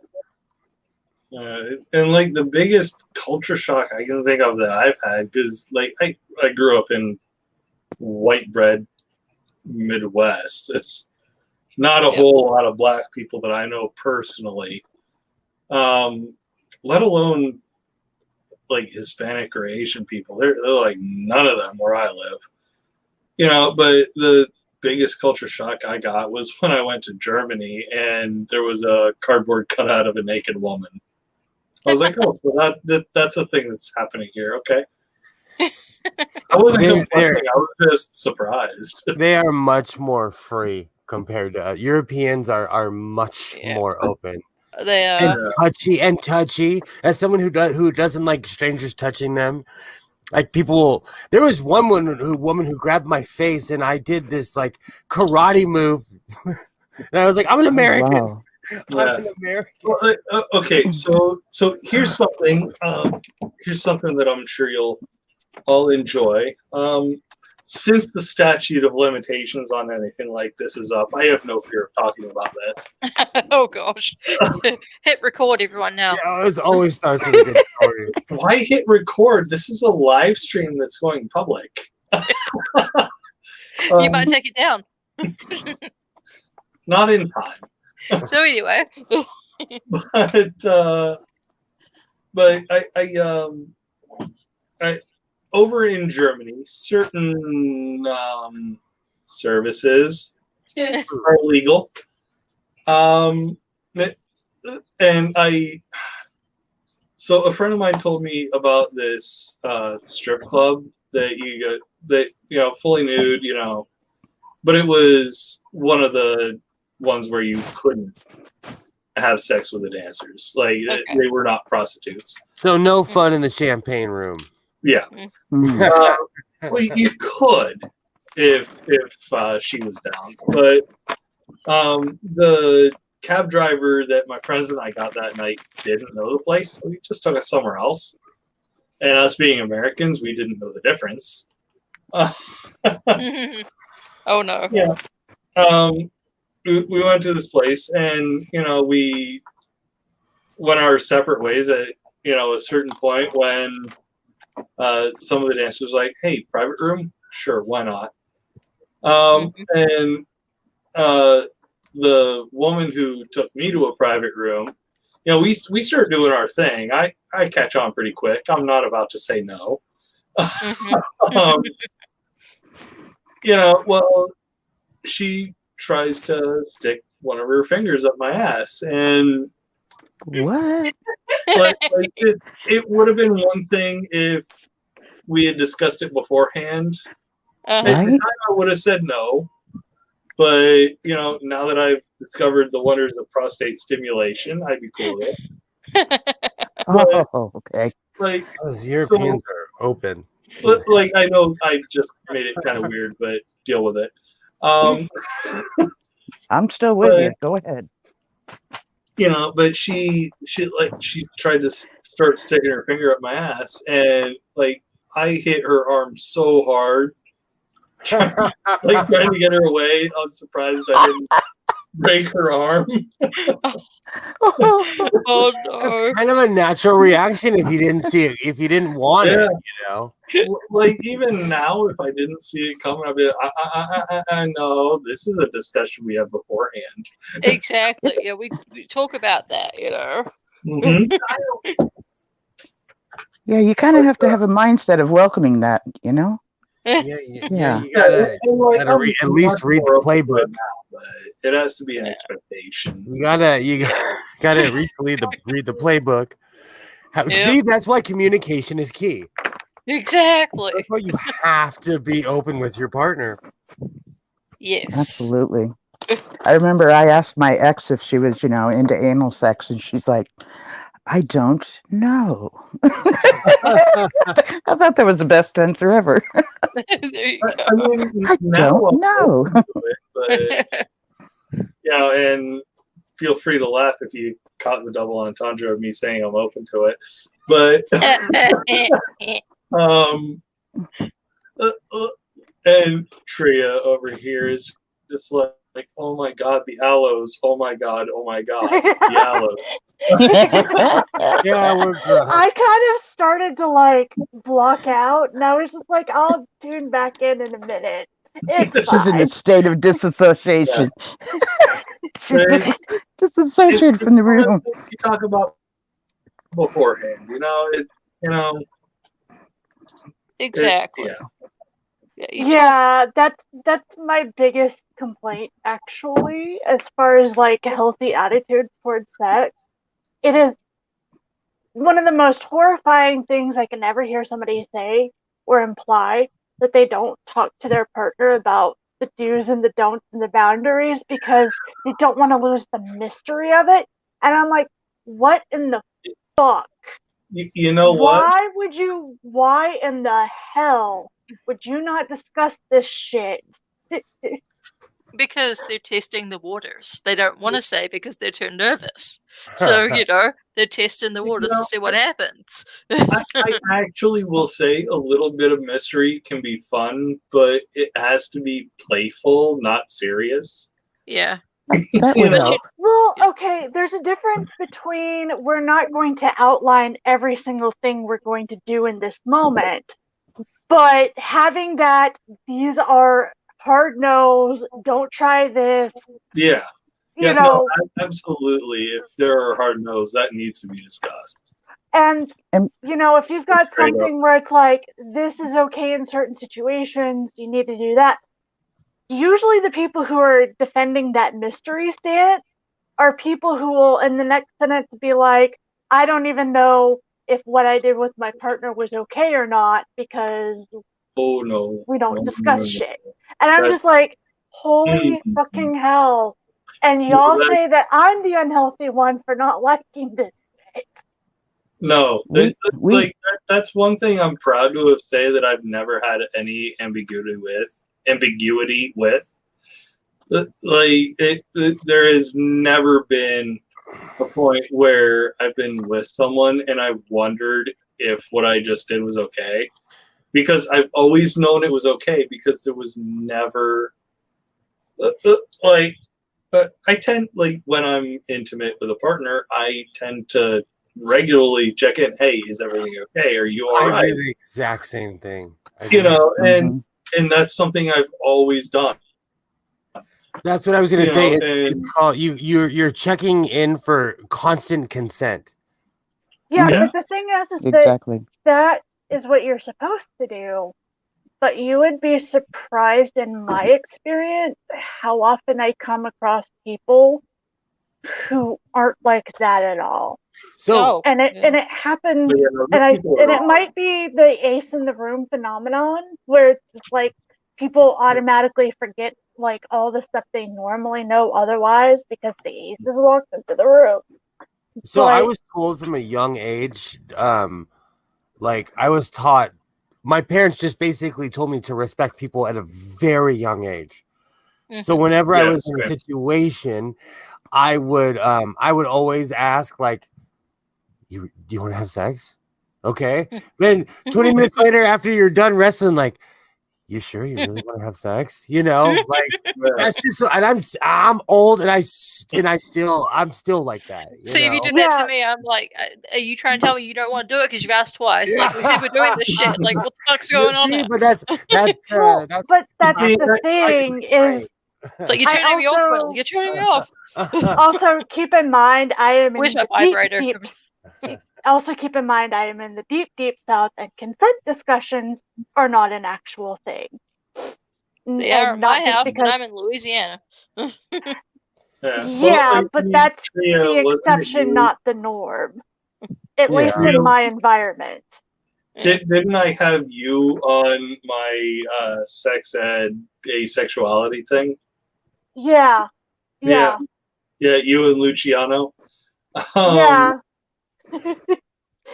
Yeah, We- and consent was definitely touched upon in that one. Yeah, because like I would say that there's a lot of people who don't even know how to go about consent, and it's even touchier for aces because the assumption is that eventually you are going to want sex someday. And so we often, and this is kind of our fault but kind of also not, a lot of times we're not taught as aces, well, what if you never want to? Because it's all, the question is always, what about your partner? What about, what about what they're going to want? What about, what about just trying it and keep trying it until you like it? What about this and what about that? And that kind of plays into that a little bit too. So here's what I kind of like to say to people like that, right? Like I can't remember who it was that was in a relationship with Alucard. We all know who that is. Yes. No. I do. Okay. Long story short, Alucard, obviously not their real name, on Twitter is a hypersexual psychopath. Okay. Yes. Literally, Yes. medical definition. They are hypersexual. They have been also- diagnosed. Yeah, they are also medically Oh, diagnosed. do you have the contact details? Alucard the fucker. At Alucard the fucker. But You're muted. like this person, I don't remember their pronouns, so I'm not going to assume. So I'll just stick with they. I believe it's he. Let me double check. Yeah, I do that all the time. I call everyone they now. but Alucard was in a relationship with an asexual. I think I know who it is, but I don't want to say for the sake of privacy. I Yeah. know who it is, and yeah, we're not saying her name. Yeah. So you know, a hypersexual was in a relationship with an asexual, and they loved each other enough to be like, hey, I'm hypersexual, you're asexual, vice versa. I'm not going to cross a boundary. Yeah, Alucard's actually good. He will hit on you, but the moment you're like, "No, I'm not into that," he's like, Yeah, "Okay, cool, I'm off." Who's I hit on back me? off. He's hit on me a little bit, but it was kind of weird because he's like, "I do respect asexuals," and the thing is that like, at first I was kind of going, "Okay, you're coming on a bit strong," and that freaks me out. But then I hang out in the gaming server with Dragon and all of them, and I was just like, no, he's just strong to everybody, and if you tell him to back the fuck off, he actually He will. He will. Mhm. You know, like, I'm going to be honest. Yes, I sent Alucard some pics of myself because what the fuck not? I get like it's almost no work for me, and he gets something out of it. I don't care. I don't care if some. Yeah. I don't care if someone. Donating to a worthy cause, right on. I mean, you could hardly stop him from doing that and thinking about you, so you may as well give him Yeah. a picture. Well, I mean, like, well, no, because I genuinely don't care. Whatever. No one's getting hurt. With someone else's fancy, But in turn, Alucard realizes that I don't want the favor returned.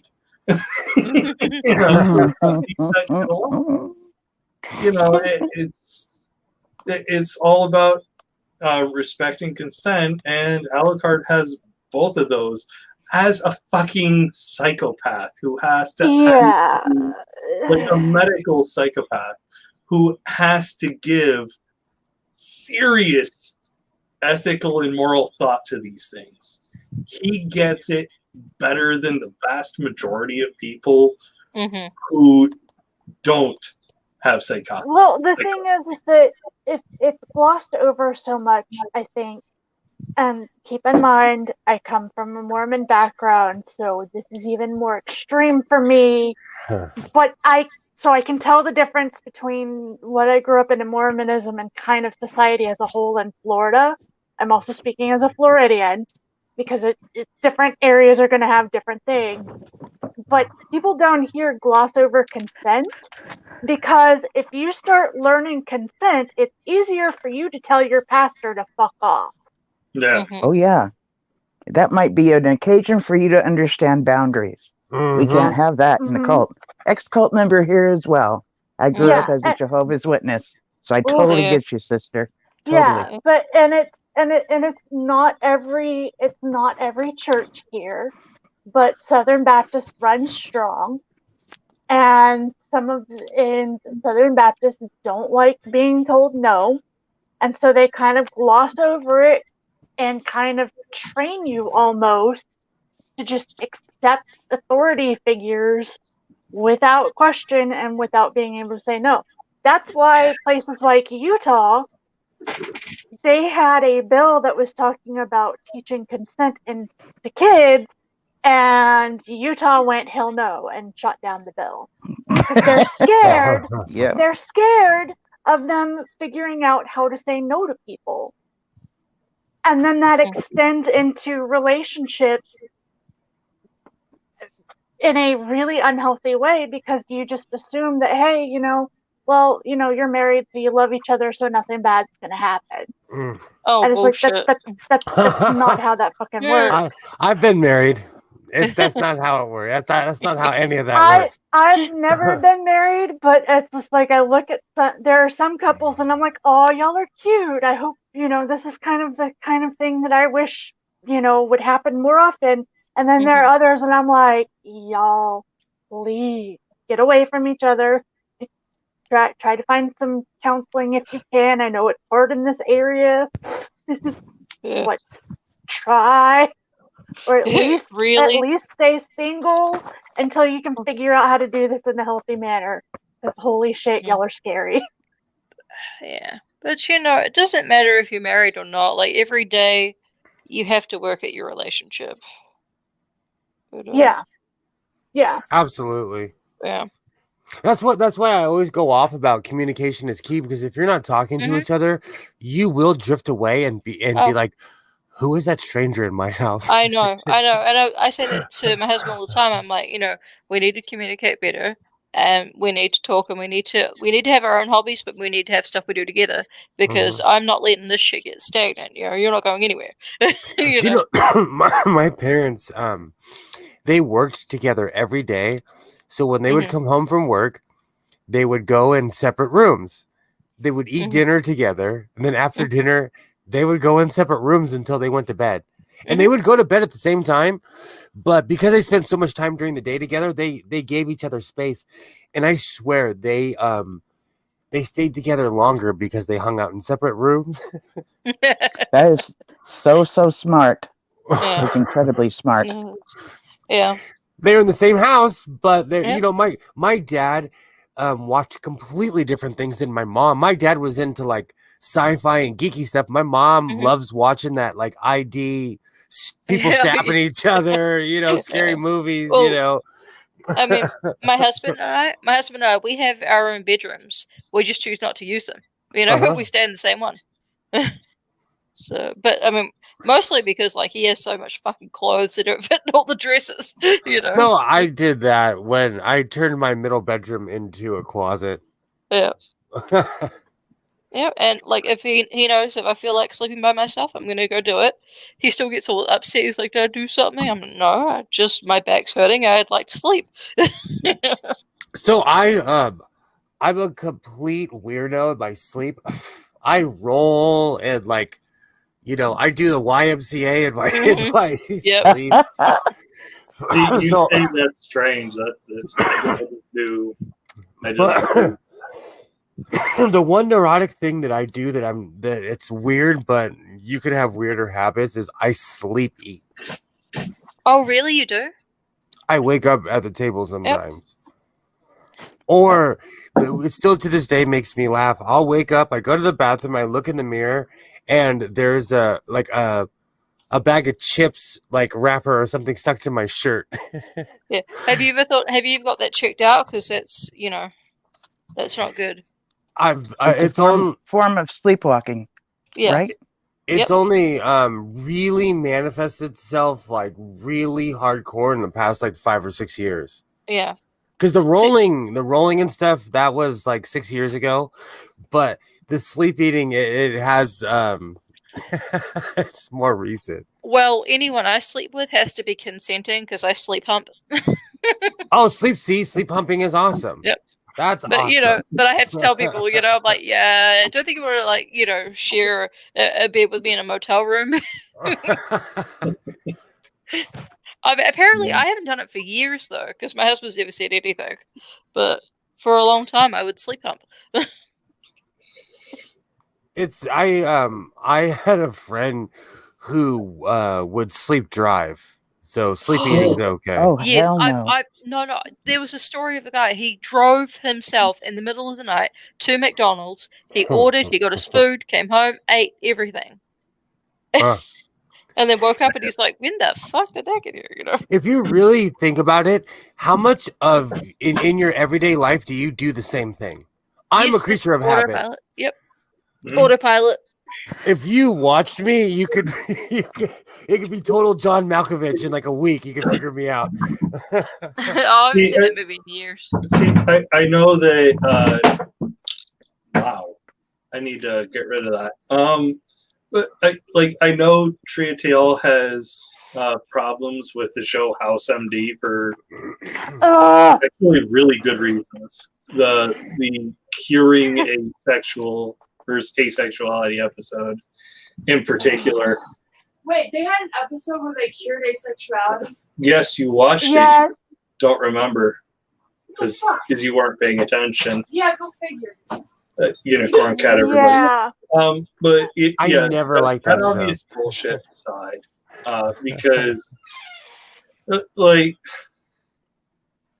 oh my god, There are so many evolutionary explanations for asexuality. It's ridiculous, and like denying it by saying, "Oh, it's a primal drive." Okay, Stefan Molyneux, shut up. But like there was a episode where one character that went into the clinic had sexomnia. She would go to her ex's place and have sex with him. And another episode where a patient was actually featured with form of sleepwalking. I can't remember the name of, but he went out, drove, did normal people things other than I wouldn't say stopping for drugs is a normal people thing. Not necessarily. Did. Well, You don't be judgy. I'm not being judgy. Like, obviously, the person's not awake for it, and they're doing something they normally wouldn't. And people who do stop and order drugs, even conscious of it, I mean, how much of that is just because of shit that's out of your control? I mean, addiction literally is not inside your control. It's not. No, it's not. By No. definition. That's true. And hardcore addiction is real too, where people literally are rewrite their brain. Like certain drugs do rewrite your brain. Yeah. Like I mean, there are people who are like a turned up version of me that have actual issues with pain. I've got a ridiculous issue with pain. I'm just not at a point where I'm willing to start getting into drugs for it. No. Which kind of separates me from a lot of them. And some of it is because I know I have an addictive personality. So I'm pursuing a more therapeutic route starting out now. Mm-hmm. Good for you. But there's a chance that my doctor is going to say, okay, physical therapy obviously didn't work for you. And I'm more than halfway through my physical therapy sessions that the VA is willing to pay for this year. And it's not working. Okay. It's not. Yeah. So chances are I'm going to be prescribed opioids and I'm going to fucking hate it. Yeah. But what are the chances I become addicted? I run out of a prescription and I go elsewhere for it. I actually had an ex-girlfriend who did that, and she started doing heroin at like 42 years old, and she died at 45. Oh, she was dead by 45. Oh. And it all started with painkillers. Yep. You know what? I just might leave this comment from Unholy Shade up for the remainder of the stream because holy fuck, they are correct. Yeah. Yep. Absolutely. Yeah. And I think it's important to highlight people like that because we have such a terrible system. She found drugs later in life, and she died within 3 years. Oh, that's so Yeah. sad. It's very tragic. And like I've seen what addiction does to people. Like I literally have it in my family, and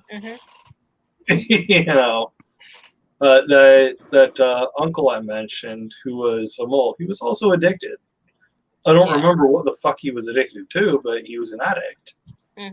And how much of that is associated directly to the bullet that was in his head? How much of that was directly related to the shit he saw in Vietnam? Yeah. That's why, like, one of the jobs I do is I work with people on the homeless, more on the clothing people.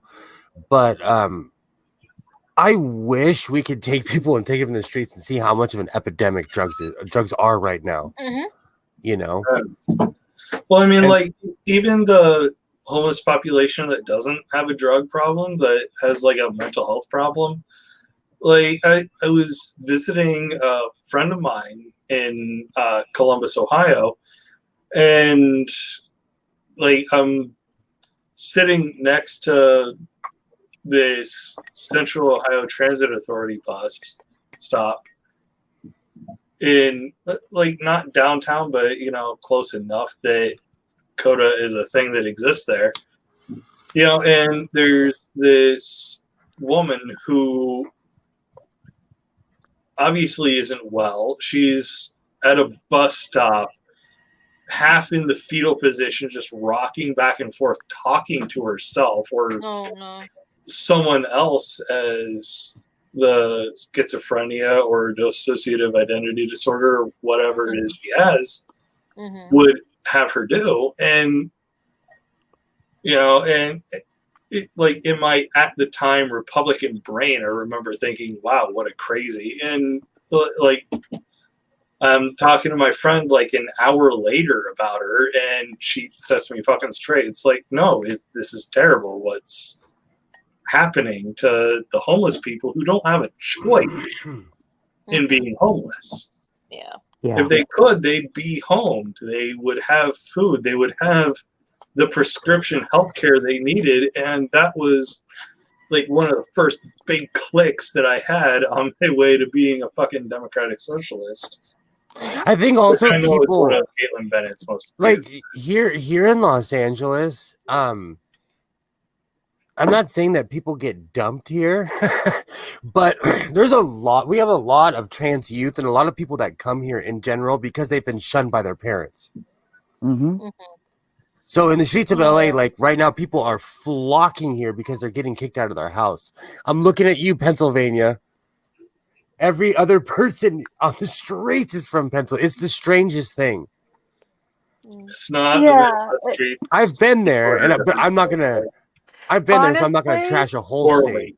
Honestly, I kind of suspect that one of the reasons why homeless people get treated so piss poor here is a lot of them are LGBTQ plus people. Yep. I highly suspect it. Yeah, I'm sure. Especially in my area being so goddamn conservative. So, that's another point. In LA County, during COVID, because we had so many homeless people in the streets, we had to get a court order to tell the police to leave the homeless people alone. So it's basically unconstitutional for the police to tell the homeless people to leave when they have nowhere to go. Yeah, because where are they gonna go? But we had to fight for that. We had to fight for that because we knew the cops were just gonna put people in jail because that's what they do. You know. How the hell does that help? Well, I mean, we have a policing system that is based off of the slave catchers from pre-Civil War South. I still say it's apartheid because in Southern California, I had this conversation yesterday with Cynthia McDaniel and B. It's they put poor people in jail. Yeah. If you're poor, and my neighbor told me yesterday, who's a sheriff, he told me that the government of California does not want you to drive. So he was basically telling me like, there's so many ridiculous laws that we have about driving. People lose their license because our tickets are like 1,000. A speeding ticket is 1,200. Parking tickets start at $800. No one can afford that. How is that not against the 13th or 14th Amendment? See, but the thing is, they hide it behind certain laws. Yeah. So they ticket you until you have warrants, or they'll say, "Oh, you're suspicious. Let me run your name." Yeah. And most homeless people don't have ID. It's illegal in America to not have ID, And so how the hell does it work for children? The funny thing is, when I was homeless, the one thing that people don't know is that you're vulnerable because the cops know you're vulnerable. They know you can't go complain to anybody if the cops mess with you. Who are you going to go run to? Exactly. So yeah, so the cops know it's a cringy cycle. Yeah. And I thought it was only LA, but then I went to Texas, it was like that. I went to Oregon, it was like that. And we base so much on race, but it's socioeconomic.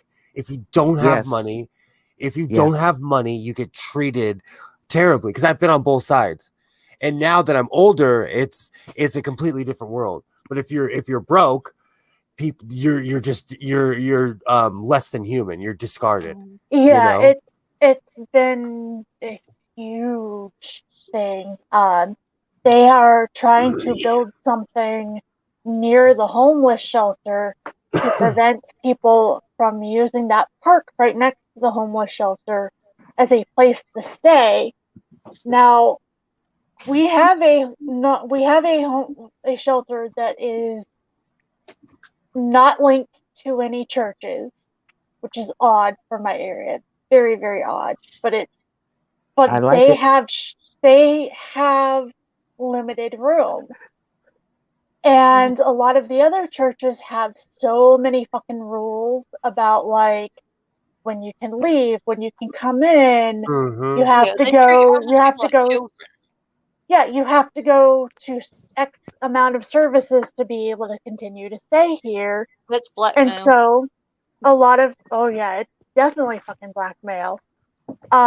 If you're LGBTQ plus, You're not welcome. Are we You're Period. not allowed to say welcome at blackmail all. anymore, or is that canceled? Yeah, but why Um, would you want to go somewhere where people didn't want you?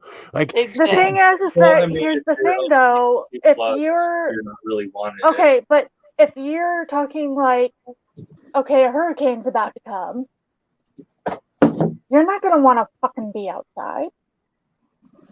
Exactly. You're gonna want to be inside. yeah. So where are you gonna go? What you gonna do during hurricane season? You're gonna go to church because your choice is church or being picked up by winds going 80 miles an hour, tossing you around like a football. I don't That's know. insane. Joel Olstein didn't think it was okay to go to church Yeah. during a natural disaster. He Well, was I mean, literally bullied into opening his doors. yeah, but Oh, And then it was too late and nobody he wanted is- that anymore. He is Yeah, but such a that's the thing. colossal mess. He is such a just galactic waste of space.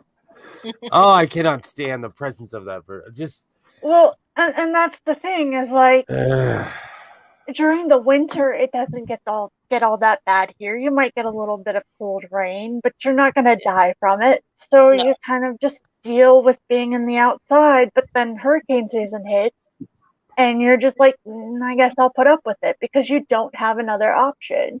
Yeah. But what they've done with that park is now they're building buildings there because they don't want the homeless people there, even though that's where the fucking shelter is. that's architecture that's anti-homeless is just Cruel and shitty. awful. Yeah. Yeah. Horrific. Like the benches that are slanted at a Yeah, so they can't sleep on them. angle. Yeah. You know, the areas under bridges that have spikes under them now. Yeah. Like Mhm. it's just so fucking anti-humanity that I don't get it. And like as anti-religion as I am, there's one church in my area that like specifically during winter when it's too cold to possibly survive, they will open their doors. They will provide transportation to homeless people.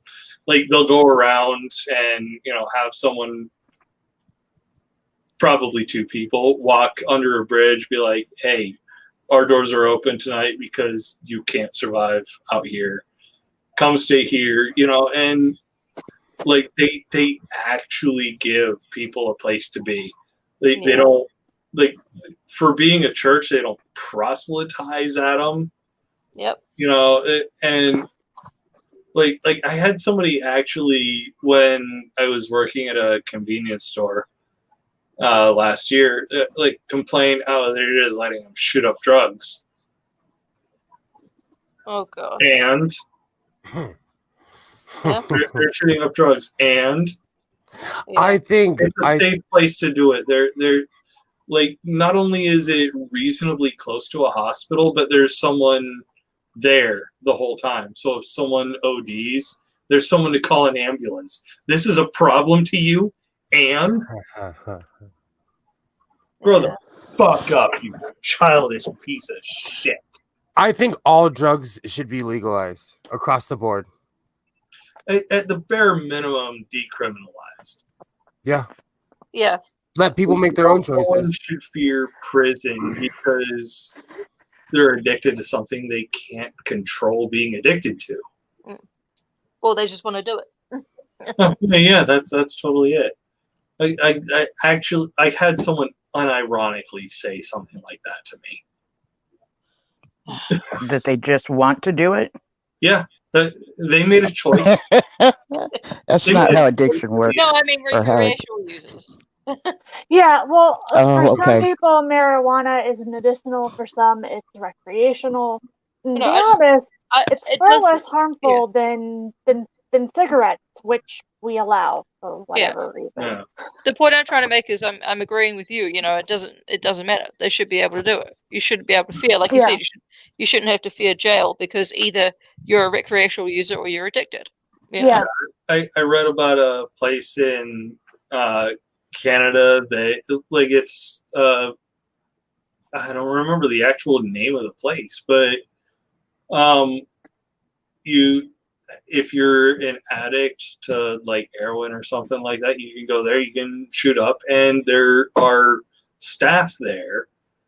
If you overdose, they will call an ambulance, you will be taken to a hospital, you will be treated like a human fucking being. Yep. And I know that for a fact. So I know someone who went there. Not here. They'll let you die. Yeah, no. If you're here in America, you have people who advocate for your death. Oh yeah. Oh yeah. Yeah. You know, this person that I worked with, that I am no longer even remotely friendly with, was like, "No, we should just let them die." Ugh. How terribly pro-life of you! I know, right? It's so easy to dictate other people's life when you're the one on top, or when you feel that your life is better. You know, let them be in a worse situation. They would never say that. Let their life not be okay. You know. Of course. That's called dispensation of existence, Exactly. where someone decides who gets to live and who gets to die. Well, I mean, Yeah. but once they're involved, suddenly nuance is an important thing. Suddenly, context matters. No, it's like now. Many people like us, and we're like, no, context always matters. Period. End of discussion. Yeah, exactly. From the beginning. Yeah, it doesn't suddenly become important now that it's you. Exactly. Yeah. Because to someone, it's always you. Exactly. People suck. Let's just try to do the human thing and be like, okay, well, what if I was this person? Exactly. Because starting from the moment you're born, your life isn't your choice. No. You didn't ask to be brought into the world. It's a series of unfortunate events. You didn't ask to be brought up in the set of circumstances you were brought up in. You just were. Exactly. Yeah. And part of it is on you to make the best of those circumstances, but sometimes shit that's wildly out of your control happens, and suddenly you lose control of your entire life. Well, people, hard work is often thrown into this discussion. It's like, I get that, but at the same time, there's a lot of luck involved in life. There's a ton of luck involved in life. Yeah, and out of everyone in this live stream, I will step in the very front of that line of lucky people, because I've got the VA backing me up. I've got disability going forward, coming from the Air Force. I have family that won't allow me to be homeless. So when it comes to that sort of shit, I am probably at the front of the line in this particular conversation with the people in this live stream. If my sister didn't have us, she would be homeless. Yeah. That's just the fact. If she was not born into the family that she was born into, that has supported her the entire time, especially with the stupid ass fucked up rules for SSI and Medicaid. If she did not have us, there was no way she would make it. None. Yeah. And that's luck.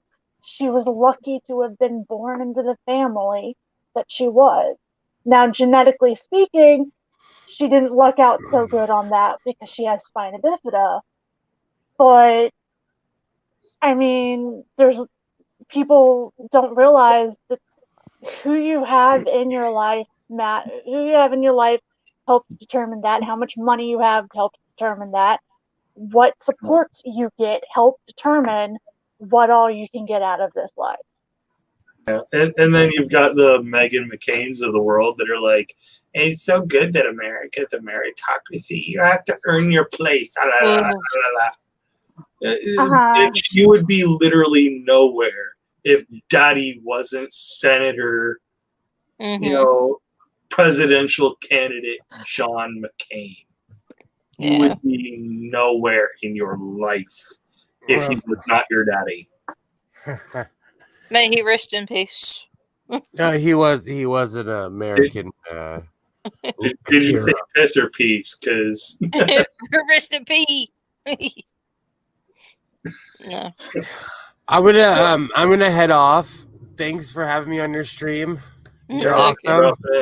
I'm So you gonna just talk about John McCain and he'll leave.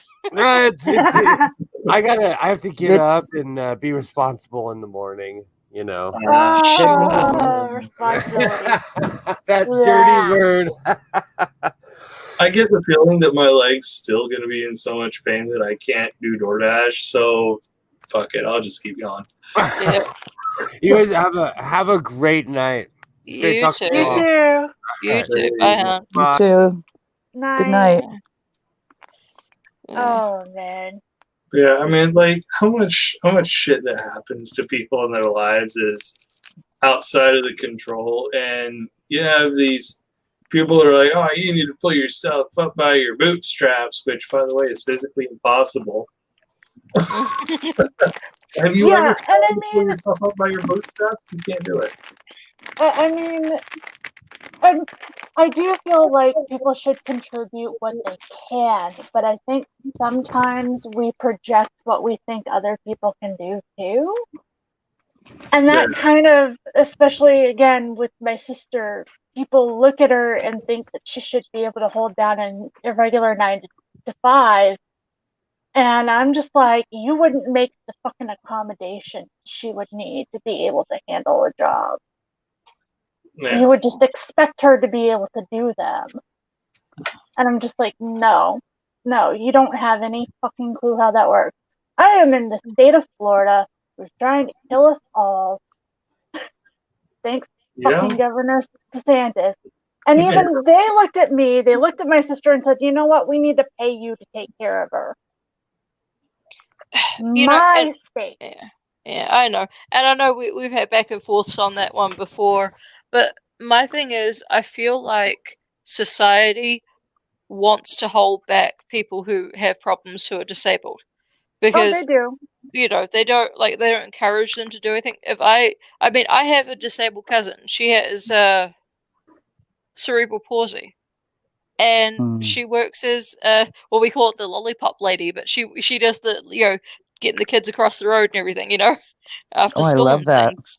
Yeah, and she lives on her own, she works, she's independent. It's hard for her to walk sometimes. Talking is really hard because she had a traumatic brain injury because her mother tried to smother her to death. But that's another story. And so I've always tried to encourage anyone, no matter what, to do your best and try your hardest. And I'm not saying, pull yourself up by the bootstraps or anything like that, or I'm not being pedantic, but I'm just saying you do what you can to look after yourself and try to make the world a better place. Even if you work from home in a call center, Yeah, I think my complaint is that instead of listening to disabled people when you tell them what they can and cannot do, a lot of times the able people project what they think that person should be able to do and then try to shove them into that. Yeah. Because I'm not saying my sister could never work. Yeah. But I can guarantee you, they will not make the accommodations to try to figure out where she would be able to do whatever kind of work that would be suited for her. They would just get aggravated at her for not doing what they expect her to be able to do. And that's where I'm an option C kind of person. I'm like, make your own business, figure out something you can do, be your own boss. That's the thing, is she can't be her own boss. Why not? Because if she gets a certain level of stress, she completely shuts down. Okay. Yeah. Which is where I become an option D kind of person. Let's just have a strong social safety net. Yep. See, and that's why I want a strong social safety net for everybody. There's always another option. Because there's going to be some things where you're just not going to be able to fit somebody into the boxes that you are demanding of them. Yeah. Yeah. Like when after the car accident I had, just a few months before I started my channel, first of all, I was physically incapable of doing things. Like I mentioned earlier on in this live stream, I literally had to hold my own head up in the shower because my neck muscles couldn't hold my head. There should be a social safety net for that sort of thing. Then there should be a social safety net for the holy shit. I'm just gonna remove that.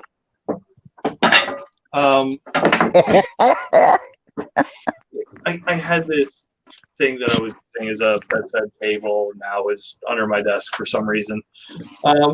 But after I began to physically recover, there was still the mental side of it where I was just going to mention that, where I was so badly riddled by anxiety because of a traumatic brain injury that I could not make decisions. Oh, that is such a vulnerable feeling. I had other people making more serious decisions for me.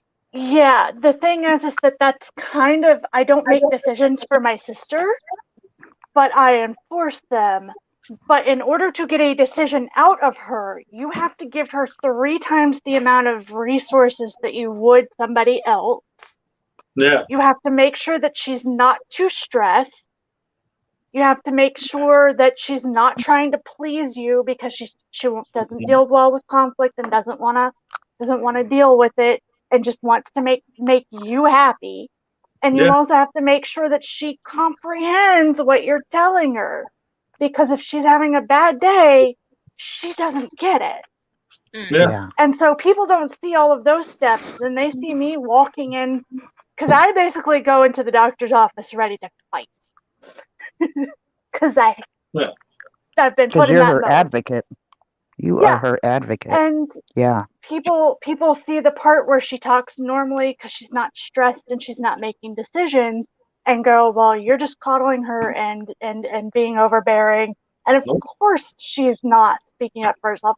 I'm like, she's partially nonverbal and has other stuff, and you're basing it off of not seeing the full picture. And it annoys me greatly. Well, annoys is not the right word. Sometimes I get downright, infuriatingly angry. That must be really tough. It's so devaluing and so dismissive and what you know that you need to be about at that moment. It would be so much easier if people just took her on her terms, and taking care of her isn't all that hard. It really is fucking not. It's not. She's one of the easiest people to be around, personality wise, and laid back and fun, and she does what she can. But dealing with all of the people around us who keep trying to force her to be what they want her to without listening to what she needs is where I get the problems. Yeah, but they might be trying to be well-meaning, but they're just pissing you off. So that, you know, I mean, I don't know them and what they're thinking, but it's like my thinking of when I've seen a lot of people who are caregivers, and I'm not saying this about you, I've seen them use the disabled people as a crutch and not let them, do what they want to do because they've spent all this time taking care of someone, Yeah. and they don't It's know hard. what to be. They don't know how to be anything else other than a caregiver. So, Yeah. they see them get independence and it freaks them out, Yeah. I wish I could get her to be in a more independent state, not just for me, but because she's happier. She's happier when she doesn't have to bug me. Yeah. She literally is. She would rather zoom off into the distance and be like, bye, big sis, I'm on my own. Yeah. So, on a good day, she can do that, and I allow her to do that. Yeah. On a bad day, I have to step in. Yeah. But what would have to happen for that to be her life 24/7? People would have to be willing to accept her as she is and make the accommodations. Yeah. And good luck Which with they don't want. Yeah, which they don't want. I'm wondering why or how they would like have that full understanding as you do. You know, what would equip them with understanding that? I have no clue. First off, people would have to want to. And most of the time, they don't want to. But also what I hear you saying is that she's acting one way around other people and a different way around you. Yeah, so because when she gets at her best. stressed, when she's, and she also acts that way around me too. But the difference is that if she goes nonverbal, I look for the cues. I look for what in her environment has made her go nonverbal. Yeah. Mm-hmm. Why is she that stressed? Is it something I'm doing? Because if it's something I'm doing, I need to change that right away. Exactly. If it's something that can't be controlled, I have to figure out how to get her through that. If it's something that I can change, I will change that. But other people aren't willing to do that, and that causes her the stress, which causes her to go into nonverbal. Yeah. Yeah. And like, I mean, obviously there's stuff like that, and then there's people like me, and I have no trouble saying that my intellect is higher than average. I will fully admit to being one of those. And going from being able to just quickly rapid fire off decisions to suddenly being stuck, unable to make decisions, not thinking even half as quickly. There is such a gap with being able to think quickly and suddenly not being able to, like, even make a decision. And that's where I was after my traumatic brain injury. Like, there were actually times where I thought about just ending it because my thought process was so much slower than I was used to. Yeah. That must have been absolutely devastating for you. Yeah, like I hated it. Like, I still kind of hate it because I'm not, like, I will never be as quick as I used to be. Yeah. Like I'm definitely smarter now than I was at the time, but like some things I'm just slower at. Yeah. Like things I'd immediately pick up on. It's going to take me at least a few more seconds on a good day. Yeah, and that, I think, part of her frustration too, and part of my frustration is it's never a level thing. One day she can be like, nope, I don't need you at all. And then the next, without warning, and I think the next without warning, she'd be like, "Nope, can't do any of this." Yeah. And Yeah, it's frustrating for her because it's like there's no way to tell a consistent pattern, and sometimes because I'm guessing, sometimes I jump in when I'm not needed, and sometimes I don't notice, because part of it too is she will mask for you. She Yeah. will act like everything is okay Mm-hmm. because she doesn't want to bug other people. Mm-hmm.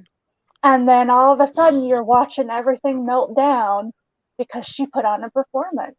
She will put on a performance for you. Mm-hmm. Yeah. No, I fucking hate it. I really do. I miss the speed of decision making I used to have.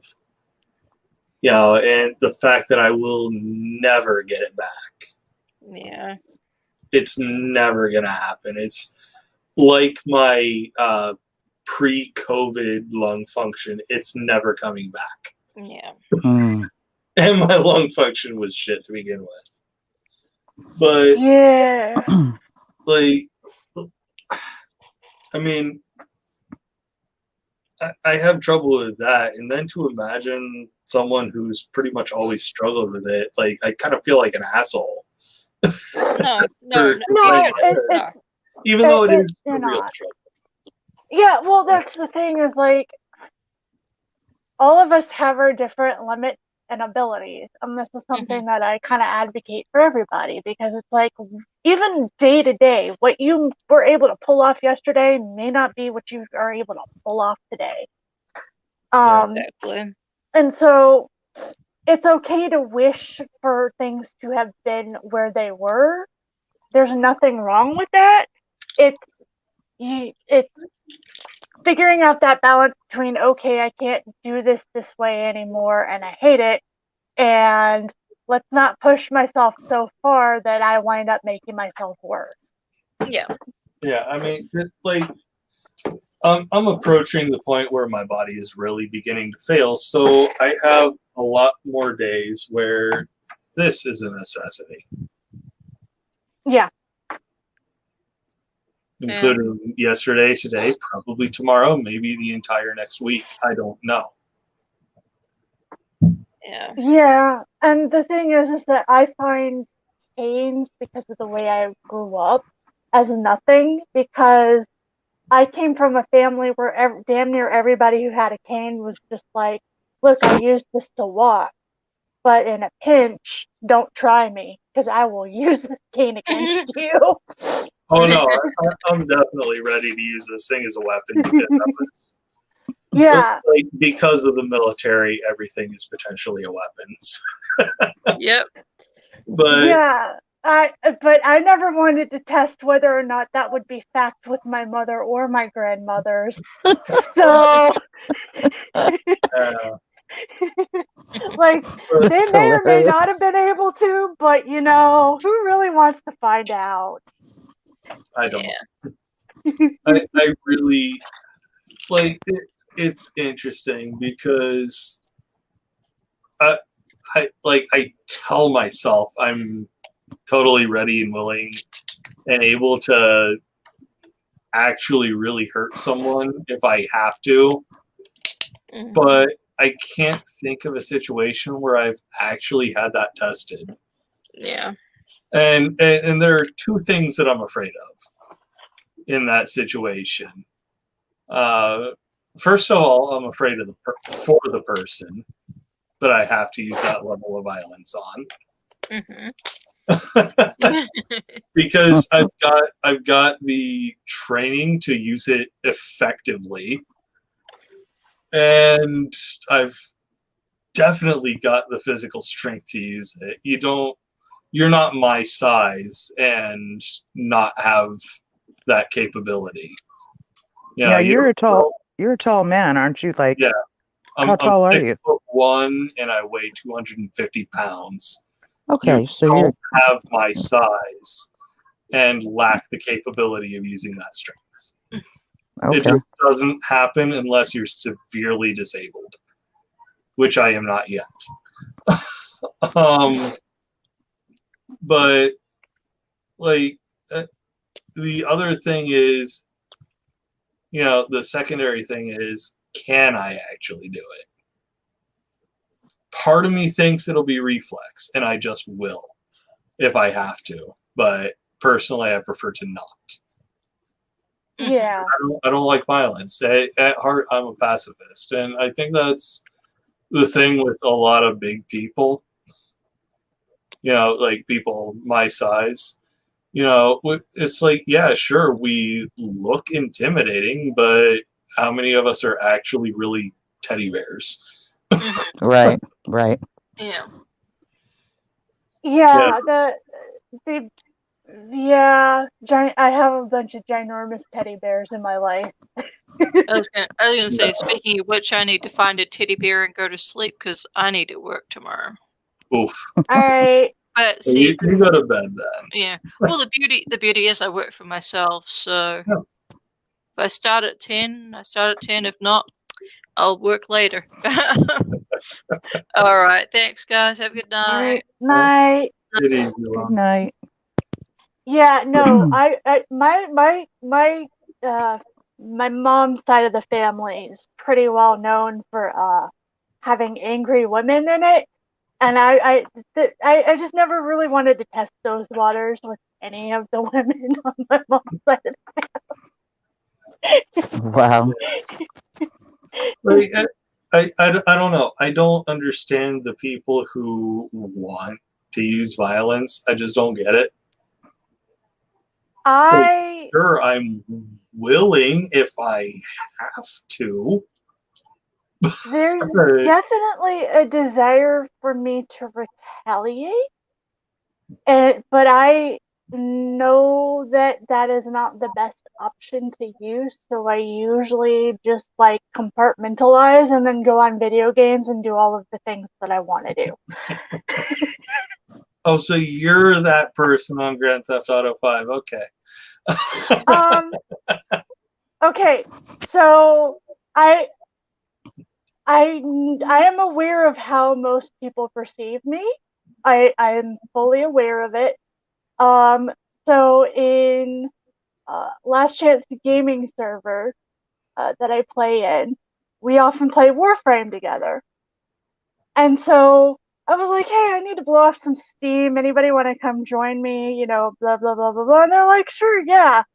And then I brought my boy, Naja. He's my favorite. And I'll explain why in a minute. We were playing a game, and I was just basically like, fuck you, fuck all of you, yay pikes. Here, have an electric whip, and I'm gonna set you on fire as well. And like, my friends were just like, where the hell did this come from? We've never seen you like this. I'm like, dealt with doctor's office today. Here, let me throw this person off the goddamn cliff. Just like, we didn't know this side of you, and I'm like, yeah, well, I'm usually nice to people, because if I do this in real life, it's gonna be bad for everybody involved. See, in most of the video games I play, I don't have a great KD ratio, so I'd watch you when you're pissed off, but I wouldn't play against you then.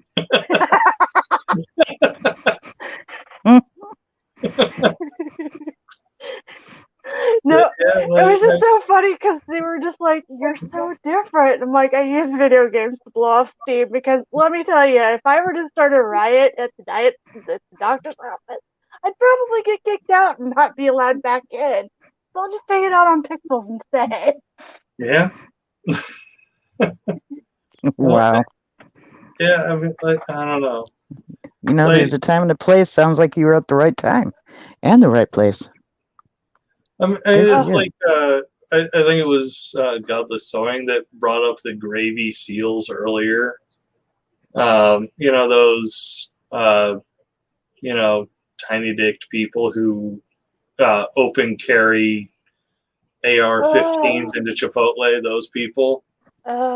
who obviously have never served in the military, never could serve in the military, but they want to dress and act like the baddest motherfuckers there are. Mm.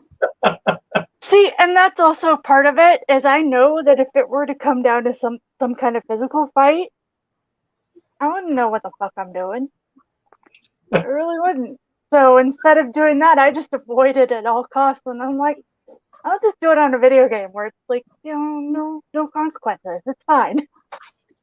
See, like I know against those kinds of people, like they'd say the wrong thing to me, and I'd react like, is this really something you want to do? They'd keep pushing, and like if an altercation occurred, it would not end at all well for them, and they would end up on the wrong side of their own personal weapons. Because I also have been taught how to disarm people. Yeah. And that's the thing, is like, a lot of people talk big, but don't have the backing behind it. I'm just like, no. I know how things would go if I were to ever get into a physical thing with somebody, and it would end poorly for me, so why don't we just skip the whole thing and have great. Yeah, like I'm the young version of the old man who survived to an old age in a lethal profession. You know, like I have actually looked someone in the eye who was trying to start shit with me, and I've told them this is not a road you want to go down with me. It will not end well for you. And fortunately for everyone involved, they believed me. Yeah. And that, no, I'm just gonna stick with the video games. Occasionally, just do pikes and fire because I enjoy it. Like I said, Neja's my baby. Yeah. Be aware that if you ever play a video game with me and I'm angry, I am not the usual person y'all deal with. Yeah. Now, of course, this involved me telling them fairly specifically how I would take their weapon away from them and how they would be treated after I got their weapon. Oh, you took them through a visual. That's lovely. Oh yeah. Oh, it was extraordinarily vivid. Like I want you to imagine the shit that Milana Vaintrub, the AT&T girl, Lily, the images she was given, the sexually explicit ones. Mm-hmm. I did the violently explicit version of that to someone who was trying to intimidate me, who had a gun. And see, you're the kind of person, meaning a person of your stature usually doesn't get pushed in that manner. So when somebody does decide to, mess with you and push you like that, you really do have to push back in the manner that you did, because it's a, that's what they need. Yeah. Like just to shut them down. I don't even like being that person. I like being the fun-loving guy, but right. What people don't realize is that if you push someone the wrong way, it's going to go badly. Yeah. And I am one of those people because I know what I'm doing. You put a gun in the hand of most people, okay, sure. They're not, first of all, they don't have the Constitution to actually use it. I don't know if either of you help me understand that term, the Constitution to actually use it. I'm not sure what that means. I have the stomach for violence. Oh, I see. Right. I don't like one of the reasons why I don't want a gun in my house, even though I'm sure that my dad, if the situation arose, would be willing to use it, I am not willing to use it. Yeah.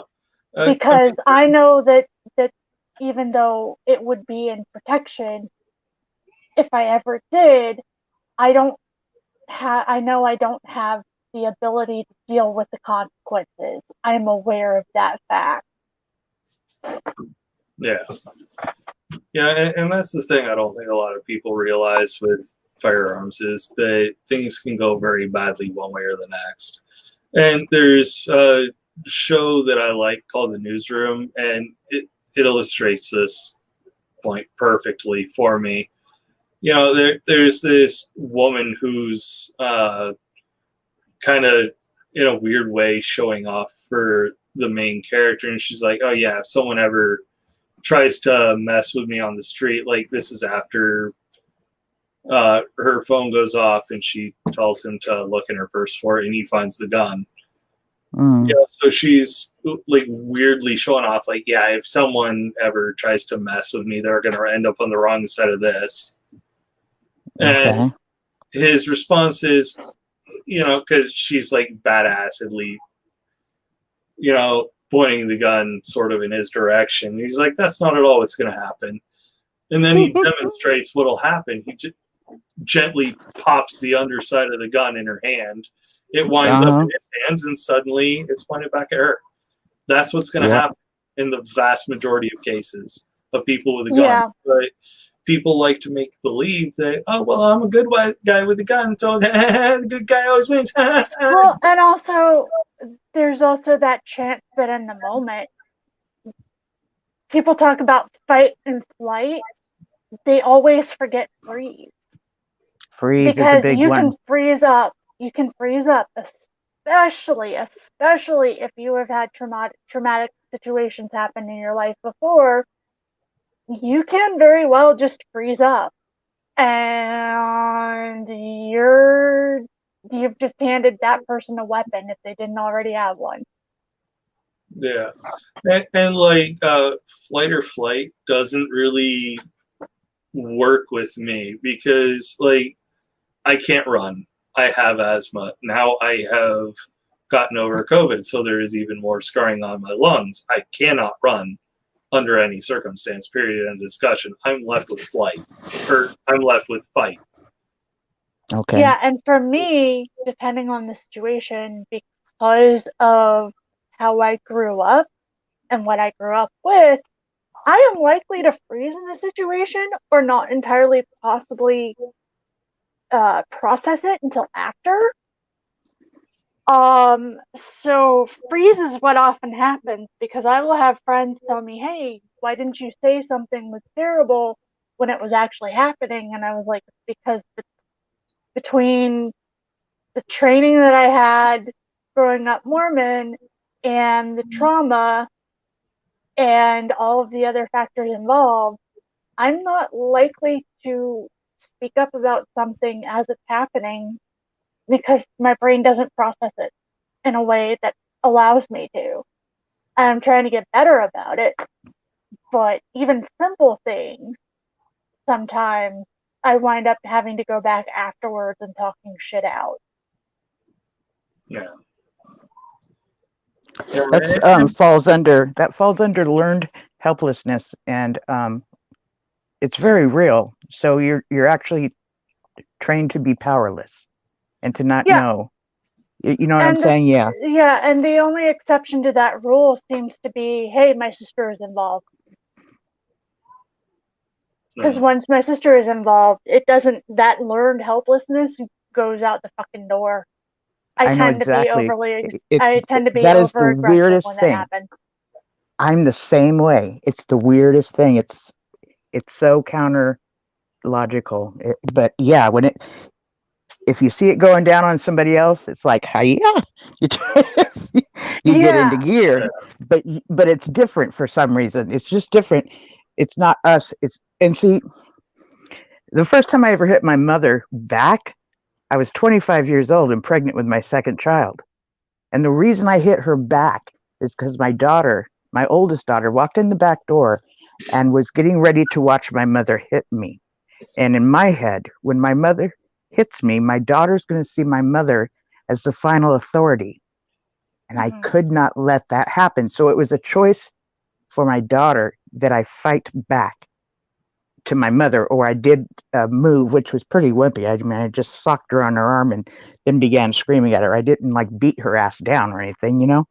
But the fact that I stood up for myself, which I was trained to never do, I was trained to stand there and take it, you know? Yeah. But it was, yeah, it was about somebody else. Yeah. And then, I think a lot of it has to do with protection. It's easier to protect somebody else sometimes than it is to stand up for yourself, especially if you've come from certain backgrounds. absolutely. I remember I screamed and yelled at her, started calling her names that she used to use on me. And then I told her if she ever laid a hand on me, I would kick her ass. I've never thought I would say these words to my mother, right? She backs up, looks around, and then leaves. All of a sudden, the neighbors show up and come over and like, "Are you okay?" And I tell them what happened. And one of the ladies told me, you can press charges on her. I never knew this. Never crossed my mind. And I went right back into learned helplessness and thought, oh, no, I can't. That's my mother. You know, you see what I'm saying? It was like, yeah. Oh, my God, I could never do that to my mother. See, it was a trip. Like, I think the other side of that coin is that you're women and you were taught differently than me, because I can stand up to whoever I want or need to in any situation. I was taught to do that, and you know, you're taught this learned helplessness to certain authority figures. Like, the only time I got that was like to my dad or a priest. Right. That's it. Exactly. Yeah. And in our culture, and if I hope I'm not speaking out of place, but we were to be submissive to all men. Yeah. Our fathers, or our any man in the congregation, all men, you know. I had a weird upbringing for a Mormon, because what I was taught at church and what was expected of me at church was completely different from stuff at home. I mentioned earlier that my mom's side of the family has a reputation for angry women. My dad was not in charge at our house. He would put his foot down on occasion if it was a big enough thing and he felt strongly about it. But generally fucking speaking, my mom was the boss. And heaven help you if mama got pissed off at you. Mm-hmm. She would hold on to that shit forever. Oh yeah. And I didn't make sense of that conclusion that you're talking about until over the last 10 years, where I realized my mother was, because I used to see my mom beating on my dad. I never saw my dad lay a hand on my mother. Yeah, and my mom had trauma and she passed it on to us. And sometimes it got borderline abusive. But the thing is that, like, it was so weird growing up in that environment, because at church I was taught, you know, I'm supposed to be submissive to authority, this and that and the other. The bishop has basically all the say in the world. Other priesthood holders hold their power over you. And then I would go home and see my mom, and I'm not surprised that between the two of them, eventually one or the other had to win out. And I'm grateful that it was, hey, no, this shit is wrong. I'm going to be the powerhouse person that my mom was and not be what I was told to be at church. And I've actually wanted to discuss that on live streams before, but those were the ones that got cut off when YouTube was being an asshole to me. But it was very confusing growing up in the home environment that I did, where my mom pressed for me to be at church, but at the same time kept sending me all of these weird little signals that what I was expected to be at church was not the same thing that she wanted me to be at home. Well, I'm kind of confused too. So were you to be submissive more so at church than at home? Like, were you to be in a place of standing up for yourself, or more so I at was never home? Or supposed to stand up to my mom, but my mom wanted me to be able to stand up to doctors and stuff because she knew that my sister would have to have somebody for the rest of her life. okay, I see that. So Okay, so my mom was definitely an authoritarian as far as it was concerned with me, but she would also encourage me when it came to certain things to be like, you need to throw down when in certain situations. Of okay, course, never with her, but it was wildly different. She was sending me two different messages at once. yeah, yeah, And I think that's okay, part of one of the things that pulled me out of Mormonism. One of, not the main thing or the big thing, but just like knowing that I would not fit what they expected me to be. I knew that I couldn't be a submissive wife ever. There's no way I could be a submissive wife. Like a stone falling off the wall kind of thing. Yeah. Part of the deconstruction. Yeah. And I think it was so very obvious, that and my asexuality. It was so very obvious at church. None of the guys even bothered with acknowledging my existence most of the time. Because they knew I wouldn't be a good Mormon spouse. They just knew. I kind of knew, but kept trying to like shove it under. Well, I think this actually is like a discussion I'd like to have be like the front line of a live stream. Would either of you like to come in? Because it's been 4 hours, and let's face it, no one's going to make it this far. Yeah, there's nobody inside chat. Would you two like to come on some other time to like talk specifically about this topic? I would love to, because like I said, I actually had a live stream planned a while back, God, pre-COVID, when YouTube was first starting to turn even more to like automatic, like going through videos. And I tried talking about that experience and they pulled my live stream down 4 times. Like I basically fucking said, "Hey y'all, what are y'all up to?" And then they said, "Nope, this is not something we want you to discuss." And I'm like, I didn't even get to the controversial shit yet. What the fuck, YouTube? Well, so was it titled already with the discussion you wanted to discuss? Yeah, it was titled. Basically, the title was "Enjoy Your Confusion, Nerdy Mormon Girl." Because I grew up in a nerdy household where my mom kept giving me materials that showed like girl power, like 90s style girl power, while sending me to church. So I'm wondering if simply the title might have, was, flagged, just the title I itself. also noticed that when I took LGBTQIA+ out of my hashtag, that I stopped, that also fewer of my streams got banned. There it is. Well, I also had to take asexual out, which really fucking sucks, because it's like these are my subjects. I talk about being asexual, Arrow Ace, and Mormon, ex-Mormon. Those are my subjects. I usually talk about those two things, and not having those hashtags kind of sucks. Yeah. Well, across the board, within different authoritarian cultures, there's techniques and tactics that are used across the array.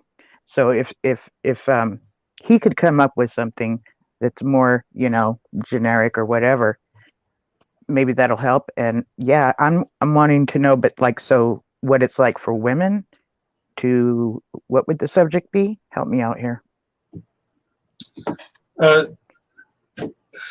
Like, What I'm sorry. Go ahead. I'm thinking what Bub is asking us is what it's like for us to grow up as women in more extreme forms of Christianity, because Okay. the experience is different. And I'm sorry, Bub, I didn't mean to jump in, but No, you're good. You actually Yeah. nailed it. And I Yeah. think But I think Go ahead. on my channel there would be an extra shield because I am a cishet white dude. yes. Let's just face fact. yeah, Yeah. and I need to get back into at least doing live streams, even if I can't do edited videos. I've been honest about this ever since we started doing like social distancing and stuff. My mental health is tanked, and I literally cannot do the editing part of videos anymore. It just Yeah. and it Did you might find?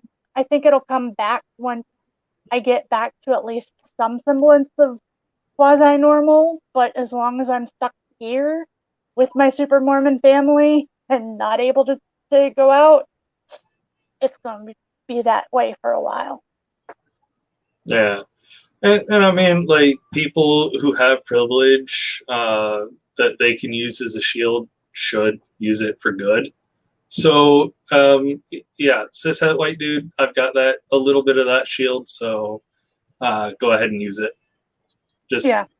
stand behind it. I'm happy to offer that protection to, get a worthy word out. So, Well, and also doing a live stream completely by yourself is a lot more work as far as I'm concerned. I Oh. really prefer to have another person with me, if I'm being honest. like the first Well, 10 or 15 minutes, I did this live stream by myself, and holy shit. Like, it became so much easier after Genesis and everyone else hopped in. Like, so much weight was taken off. But yeah, like just to help even the playing field, I'm more than happy to offer my platform. All right, well, we'll talk after we get off air. Linda keeps trying to jump in, and we keep. No, you know So, what? You Linda? guys have been very welcoming with me today, and I'm really proud of you for doing live streams by yourself. And I've never had the nerve to do it, so kudos to you, girlfriend. Kudos to you. But yeah, we can talk after. Yeah, it's usually because I'm angry about something. That's actually the motivation behind a lot of my videos on my channel. Is I got angry and was just like, you know what? I'm tired of the fuckery. I'm going to get on and like talk about it. Mm-hmm. I still have connections with the Mormon Church. I live with my family because of how I take care of my sister. I have cousins who are involved in the Mormon Church. My dad is getting remarried, and her family is all Mormon. So You have to might as be a bit well, careful, yeah. and that's very smart. That is very smart. Yeah, Well, I get it. I want changes for them. I hate the Mormon Church, but I want changes for them. And even if it doesn't happen, I still have to try. Yeah. But it is 3:15, so I'm going to go ahead and start to wind down now.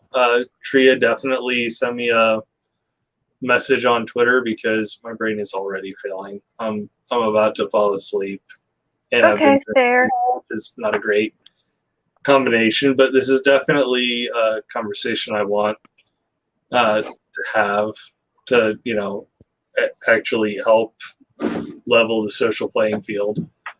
I do a podcast on Saturday night, so that's probably the only night I'm not available. I co-host one called Healing After the Watchtower. There's 6 screens of the Watchtower, so. So before I do kill this, I would like each of you to plug your YouTube channel / podcast / platform you happen to be on. I know Tria better. I've known her longer. So, Tria, would you like to promote yourself slightly? Yep. I am Triatio. I am an ex-Mormon Arrow Ace. I apologize for the lack of activity on my channel. But if you do go to my channel, there are a lot of really good videos about being ex-Mormon and dealing with being asexual. Hopefully I can get back into it and do more aromantic things. Currently my big projects are I'm actually starting to learn to DM for tabletops. And I am in a moderator in Godless Cranium's new tabletop server. So if for whatever reason you've watched this all the way through and you're hearing this, we run an inclusive server. Basic rules are don't be an ass and don't be hateful. Respect boundaries. And we're trying to get like games running up and running in that. So that's actually my big project right now is DMing and helping run that server. So if you know Godless Cranium and you like playing with them, that server is open. So those are the things I'm involved in right now. Just trying to keep things nice and light because, like I said earlier, being stuck here has kind of been a lot. So Yeah, I definitely miss playing D&D at all, and Godless Cranium as a DM I miss particularly because he is the only DM I've had that didn't do his players dirty. yeah, GC is one of the few people I trust with tabletops.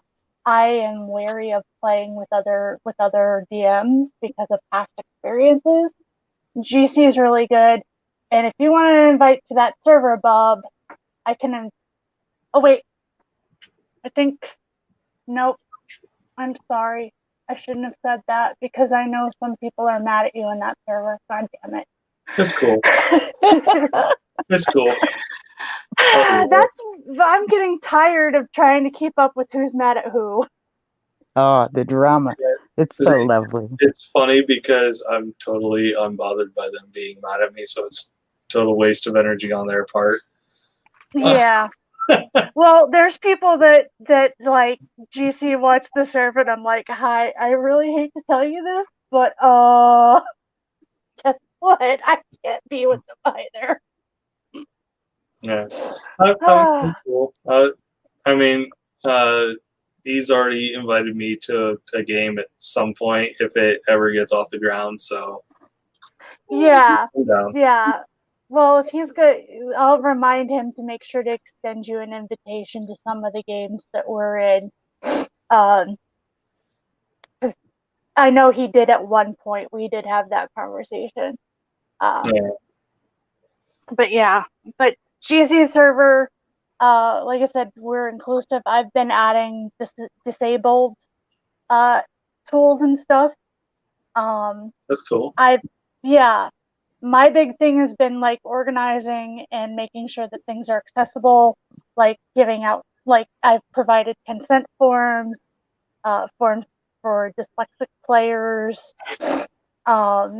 different, like I said, different things. So we're trying to take all of the toxic elements out of gaming and make it a safe place for people to come in and play, to the best of our ability. Yeah, it was either yesterday or earlier today. I saw on his Alignment Unknown account on Twitter that he was talking to some platformer for tabletop that for a subtitled thing, I think. Yeah. Is what it was. Yeah, and for like anyone that needed subtitles, really, and it was like, God damn, this this dude he's just a good dude all around. What the fuck? Yeah, how does he people in this particular world? yeah, and like I said, there's obviously going to be things that we miss, because you can't cover everything. But there's stuff like in my games, I try to be acutely aware of people's boundaries. Before we even start a game, if I tell you, hey, if you don't want to stay in front of people, that's fine. But if there's something you don't want to deal with in game, even if it's not triggering, if it's just like, hi, I'm a mom, I don't want kids to exist in this fucking game. Like, I'll be like, sure, okay. I'll find a way to not have kids in the game so you don't have to deal with it. So. So, Linda, do you have any shilling / self-promoing to do? Well, I am a Pasta Babe Linda James. My title of Pasta Babe is partially apostate and babe because I still want to believe I'm still a hottie. So I have a YouTube channel under the same name, Pasta Babe Linda James, and I also co-host a podcast. I could probably give the information for people who would like to join in or listen in on Saturday nights. Either through giving that info to you or maybe in the comment section under this. I'm not sure how that would work, but it's on Saturday nights and it's called Healing After the Watchtower. And the purpose of that show is to actually hear people talk about their journey and what they've chosen to do along their journey out of this organization of Jehovah's Witnesses to heal, because it's a process. So listening to different people's journeys is what it's about, and then people will call in and ask them questions and stuff.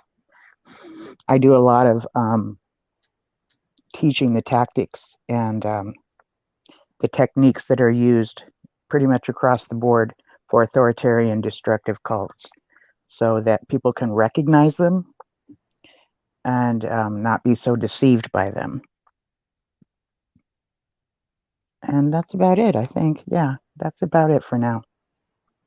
Yeah, I have YouTube set up to not restrict, but like flag as possible spam comments with links in them. But if I see it's from you, I'll approve it when I see it. It may take a few hours, but I'll approve it. Maybe I can message it to you on Twitter, and when you can get around to it, you can put it in the description box, or would that work? Yeah, I definitely pay tomorrow. I pay much closer attention to Twitter for that kind of thing. Okay. And you're already in my messages, so you have the ability to DM me when you post the link. Thank you. But yeah, it is time for me to go to sleep. Probably after I have a big thing of water. Okay. Thanks for the invite. I appreciate it. Yeah, not a problem. I'm glad you were able to make it on. But yeah, I'm going to go ahead and end the live stream here.